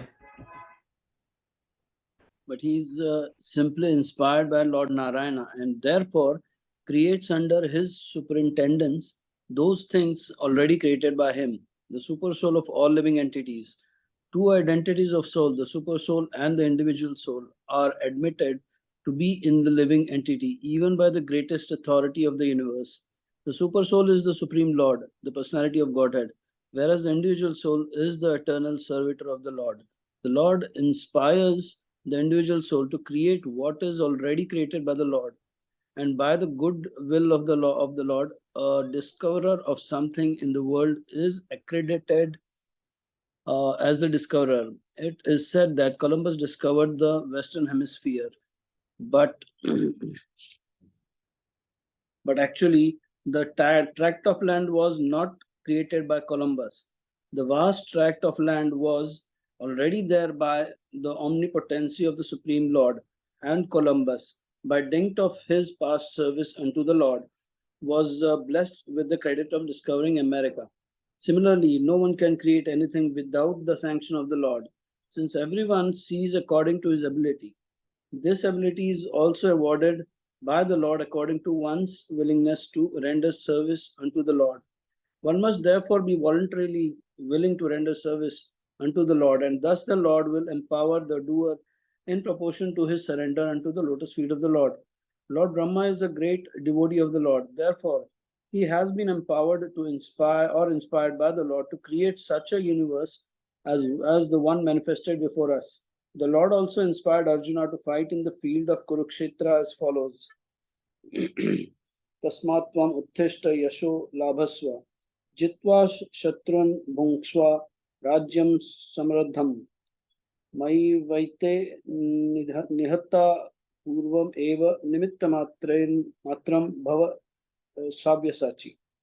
The battle of Kurukshetra or any other battle at any place or at any time is made by the will of the Lord, for no one can arrange such mass annihilation without the sanction of the Lord. The party of Duryodhana insulted Draupadi, a great devotee of Krishna, and she appealed to the Lord as well as to all the silent observers of this unwarranted insult. Arjuna was then advised by the Lord to fight and take credit, otherwise the party of Duryodhana would be killed anyway by the will of the Lord. So Arjuna was advised just to become the agent and take the credit of killing great generals like Bhishma and Karna. In the Vedic writings such as the Kathopanishad, the Lord is described as the Sarva Bhuta Antaratma, or the personality of Godhead who resides in everyone's body and who directs everything for one who is a soul surrendered unto him. Those who are not surrendered souls are put under the care of the material nature. Brahmayan Sarva Bhutani Yantra Rudhani Mayaya. Therefore, they are allowed to do things on their own account and suffer the consequences themselves. Devotees like Brahma and Arjuna do not do anything on their own account, but as fully surrendered souls, they always wait indications from the Lord. Therefore, they attempt to do something which appears very wonderful to ordinary vision. One of the Lord's names is Urukrama, or one whose actions are very wonderful and are beyond the imagination of the living beings. So the actions of his devotees sometimes appear very wonderful due to the directions of the Lord. Beginning from Brahma to the topmost intelligent living entity within the universe, down to the smallest ant, every living entity's intelligence is overseen by the Lord in his transcendental position as the witness of all actions. The subtle presence of the Lord is felt by the intelligent man who can study the physic effects of thinking, feeling, and willing.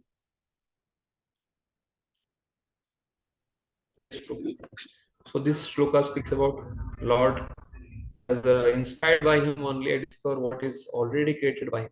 Under his supervision, all providing super soul, and I'm also created by him only. Basically, Prabhupada is highlighting here Sajyam Sajame Shashtoham. Basically, here Kutastasya Akila Atmanah. Akila Atmanah. Prabhupada is highlighting this word in the whole of the purport, what is mentioning in the whole purport. He's giving that Columbus invented or discovered America. He not invented. He found it inspired by the Lord. So Brahma is giving the credits that he is not the only creator. He is being guided by the Lord, soul and super soul aspect. And then Arjuna's glory, that Arjuna became just an instrument in Brahma's hand, in Krishna's hand. Krishna guided Arjuna. So similarly, that Lord as a super soul is guiding, and the living entity is not independent. And Prabhupada has quoted from Katha where it's called Sarva Bhuta Antaratmana. So this Sarva Bhuta Antaratma is as good as Tasya Akilatmanaha. Basically, Antaryami. In Ishopanishad also there it's told in the 4th or 5th mantra. For some, he's like Virat Rupa. Externally, is present as Virat Rupa, and for internally, is like Antaryami. We may forget our so many lives, what you have done past, but as Antaryami, never forgets what we have done in the past life.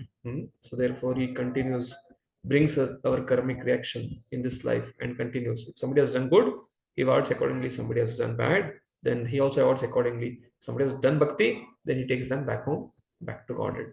Yes. So the section of 215, 2515 is also answer to the question number 6, which is what it is dependent on. The Sarga and Visarga. Yat Paramam. So Yat Param answer is also 2515 only. Narayana Paraveda Narapa Deva Narayana Angaja. This is also answer for the question number 6. That is Yat Param. And what it merges at the time of destruction as Samsam, that is already answered in 256. Where Narayana is being quoted there. 256 is the shloka.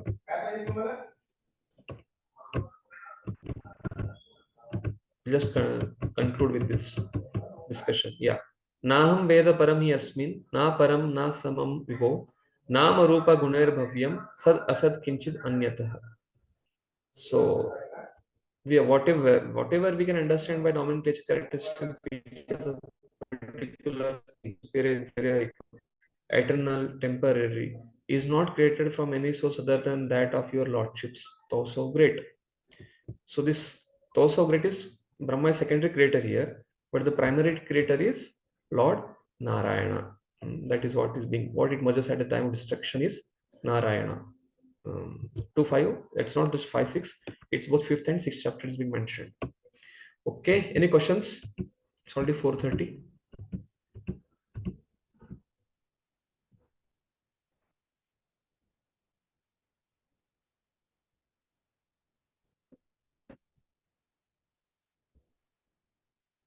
Yes, Mataji. Hare Krishna, Prabhuji, Pranam. Prabhuji, here it is mentioned that Columbus, by dint of his past service unto the Lord, was blessed with the credit of discovering America. So, Prabhuji, it's a material thing, hence, Yeah. service. Yeah, material thing, but then why is blessed? Therefore, I quoted that Ishopanishad shloka, where I'm telling his Lord is as Antaryami within and as Virat Rupa outside.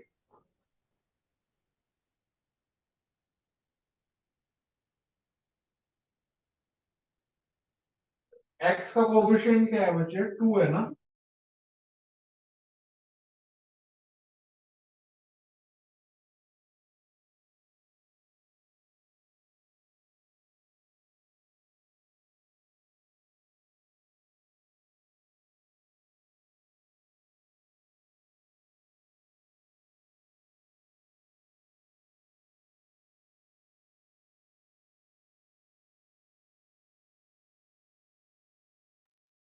Hare Krishna, I think Prabhuji got disconnected.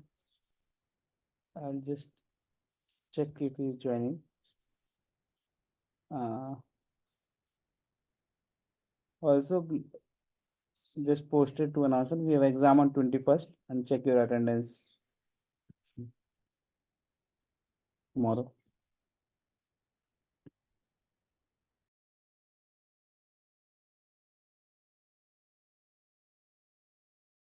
It got disconnected.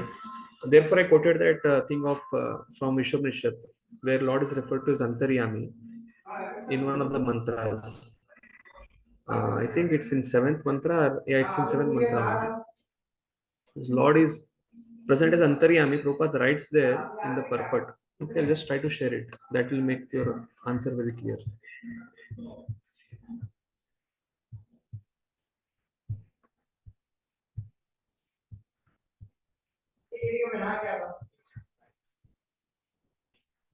And that book which I was telling about, one of the essays, this is Light of Bhagavad.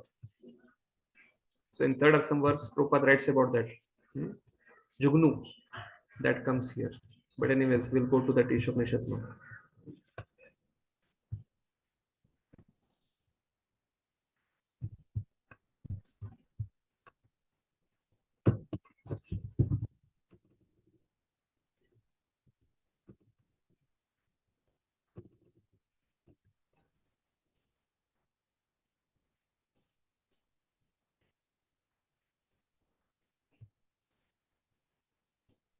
Yeah. Yes, can you read this? In the Brahma Samhita Here. From here, 5.35, here. He's outside. he is outside in his Virat form and he is within everything as a Antaryami. As Antaryami, he witnesses everything that is going on and he awards us the result of our actions and karma phala.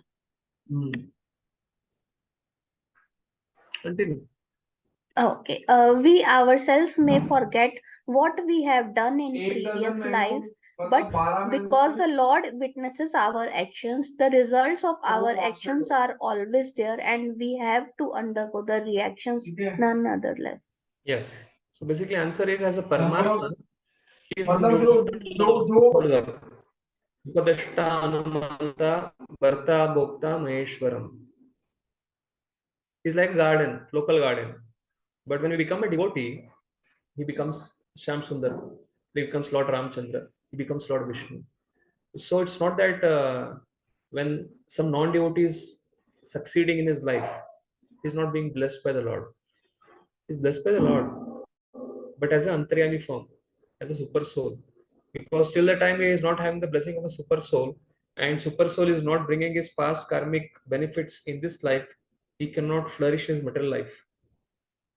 And that is the reason Prabhupada is writing there, Columbus, by the dint of his blessings acquired from the Lord in the past life, he could discover America. But that is done by the Paramatma feature. That blessing is different from the blessing of the Lord as Bhagavan, where he says, Tesham Sudayuktanam Bhajatam Priti Purvakam Dadami Buddhi Yogam Tam Yenama Upyatate. This blessing is different from this blessing which is mentioned in Ishopanishad. So therefore, Ishopanishad is the first book which we read in Bhakti Shastri, because it clears many of our thought understandings. There is Shruti Mantra, only book which Prabhupada included in the whole of study of Bhakti Shastri, Bhakti Vaibhav, Bhaktivedanta is Shruti is Ishopanishad. So once we have read Ishopanishad very thoroughly, you will find this repeating theme in Bhagavad Gita, in Bhagavatam, everywhere. Okay. So everybody, devotee, non-devotee, they are blessed by the Lord. Some non-devotees has to Paramatma feature, and devotees has Bhagavan feature. Okay, Mataji. Any other question?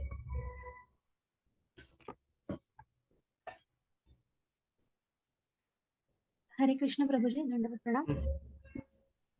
Prabhuji, actually not question. I just had a little doubt. There was one shloka in which there was a mention of Yudhishthira, a pious king. Yeah. I don't remember the shloka number, but then you have explained. Prabhuji, here one question is that one doubt, basically, even if Yudhishthira is a pious king, he is not supreme personality of Godhead. I mean, we don't consider him. Even if Krishna has done certain leelas which are not like Makhan Churi, and if people are not taking it in that authentic sense. So in current today's world, there are so many pious people who are doing so many pious activities, Santa Baba, and maybe few scientists, not pious, basically materially advancing things.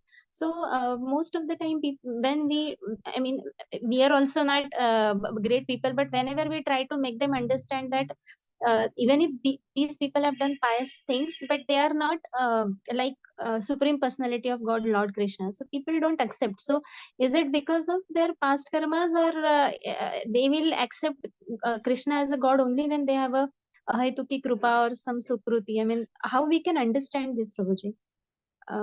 I hope I make my question is understandable. Bhunam Janmanam Ante. Yes, yes, yes. Understood. Same. It is same. It's a repeating theme like what Ahuja Mataji asked. Whether you are a devotee, whether we are a devotee, whether somebody is non-devotee, everybody is based on Kripa of Lord. But that Kripa of Lord will come through Paramatma feature, who will act as a guardian. He will just observe, but he will not interfere. But when you become a devotee, when sometimes mistake happens also, then parents what they do? They will make sure that the children are trained very properly. So the dealing of the Lord with his devotees is like a parental, but the dealing of the Lord with non-devotees is like a guardian kind of system.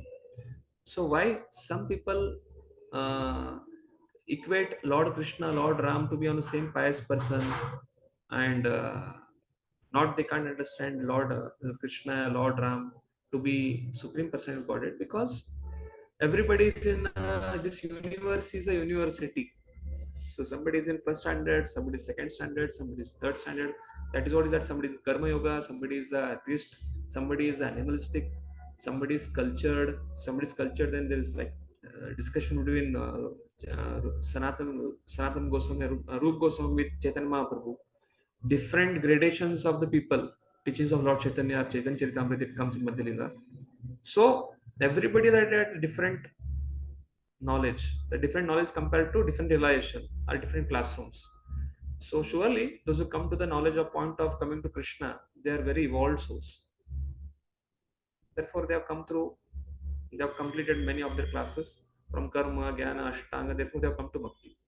And mercy of devotee also can elevate them to make it rapid progress. Surely past karma, it is dependent on past karma, but bhakti is independent of karma. But when speaking about past karma, a person has to graduate through a series of Bhunam, Janmanam Ante, Jnanamam Prapadati. So why Krishna will tell that? That means it's a university, like a university where people learn their lessons and they come to the point of surrendering to the Lord. Hare Krishna Prabhuji, I got the clarification in continuation of this. When we are doing devotional service, is it that we must have gone into process of Karma Yoga Ashtanga in last stage, or it is by only mercy of the Lord we have come to devotional service? 10th canto of Bhagavatam, the Gopas are being glorified by Sukadeva Goswami. That Krita Kim Punyam, that what these covered boys have done, that they are able to play with Supreme Personality of Godhead Krishna. That is what Sukadeva Goswami is asking question. Why? Because they have not just done karma, they are not just ashtanga, they have done everything. Somebody is becoming a devotee. Devotee means that at that level, he has gone through that. Prabhuji, can open the door, it's open. Okay, na? So if we are coming to the platform practicing bhakti, externally we practice bhakti, but that relation of bhakta, of a pure devotee, that means we have come to bhakti and we have to graduate now. Two people come to bhakti, in short time they are elevated, and when the whole life goes trying to maneuver the anarthas, trying to not offend Vaishnavas, so both are at different level. Therefore in short time they have come to bhakti at same time, but somebody does rapid advancement, but somebody is like at that same pace. Yes. Okay. Hope this question is answered, Prabhuji.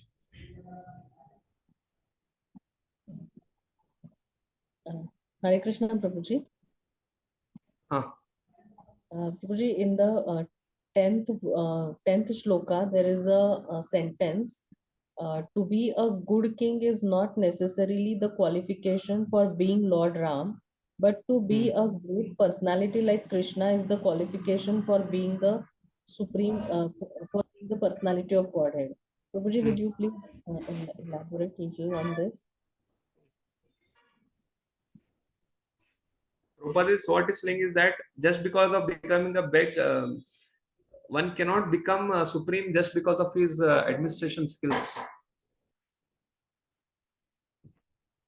You're telling about this, na? I'll share that screen.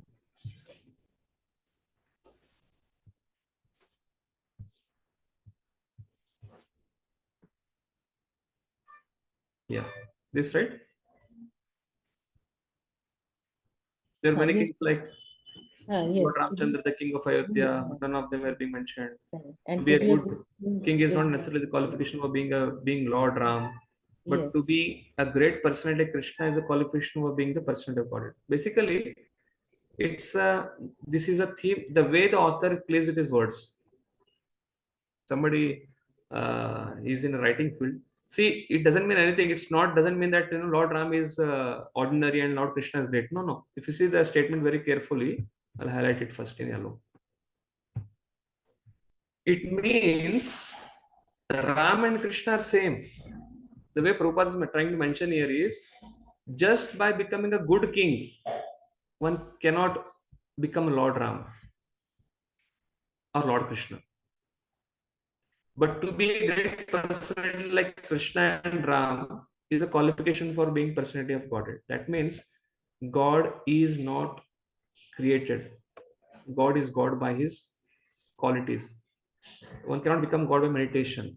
One cannot become God by tapasya. One cannot become God by austerities. You read the statement now, it will be clear. To be a good king is not necessarily qualification for becoming Lord Ram. Then you should also add Lord Krishna. Then you should add, but to be a great personality like Lord Krishna, Lord Ram is a qualification of becoming personality of Godhead. That means God is God. One cannot become supreme person of Godhead by any dint of tapasya, austerity, mysticism, meditation. Is it clear, Mataji? Prabhuji, Yes, Prabhuji. Yes, Prabhuji. Thank you, Prabhuji. Basically, it's meaning that an ordinary person just by becoming a great, very famous king cannot become like Lord Rama or Lord Krishna. But Krishna and Lord Rama are, by manufacturing they are God. The God is not born in any laboratory. That is what it mentions. Yes. Prabhuji, there are, it's written there are many things like Lord Ramachandra, the king of Ayodhya. So why You're speaking? Same, yes, Mataji. Same part. So why is the example given of Lord Ramachandra? Because he is already God. No. Again, okay, I'll come to it. Prabhupada is not telling that he is not God. You read a statement again once again carefully. The previous sentence, there were many things like Lord Ramachandra, the king of, but none of them are mentioned as God. But Ramachandra is God. So they're telling like, actually, Krishna or Lord Ram, this is Ishanukata, the dynasty from sun god. The princely order who becomes God is Lord Ramchandra. From moon god, princely order Yaduvamsha who becomes king is Lord Krishna. Therefore, they are coming as Kshatriyas. There are many Kshatriya kings. But just becoming a Kshatriya king will not make you God. Just by becoming pious like Yudhishthira will not make you God. None of the material qualities will make us God. Because God is God. He cannot be, God is not manufactured. That is what Prabhupada is trying to make here. So the question is, why Lord Ramchandra's name is mentioned here? It's like basically Kshatriya, to mention that just because of being a Kshatriya, you cannot become God. But Lord Ramchandra is God. Prabhupada is saying that Lord Ramchandra and Krishna are God, are kings. Just because they were kings, therefore don't make all kings as God. That is the point. Yes. Yes, somebody is raising hand. Anush Prabhu. Yeah, I was just adding that there it is referring like there are many kings like Lord Ram, but only means to say that only Lord Ram is God among them. Just because they are king, they are not God. Yeah, that only. The Kshatriya. Just because of your Kshatriya race, you are very pious like Yudhishthir. There's somebody much more pious than Yudhishthir, Nala. Just by becoming a very justice-giving king, you cannot become God. Basically, Kshatriyas. Kshatriya means you're supposed to protect. Just by becoming best Kshatriya, you cannot become God. Yes, Anush added. Yes, you become expert Kshatriya, you cannot become God. But Lord Ramchandra is God, Krishna is God, God is God. Okay? Srila Prabhupada ki. Krishna, thank you. Hare Krishna. So continue. Hare Krishna. Thank you. Thank you very much, Prabhuji.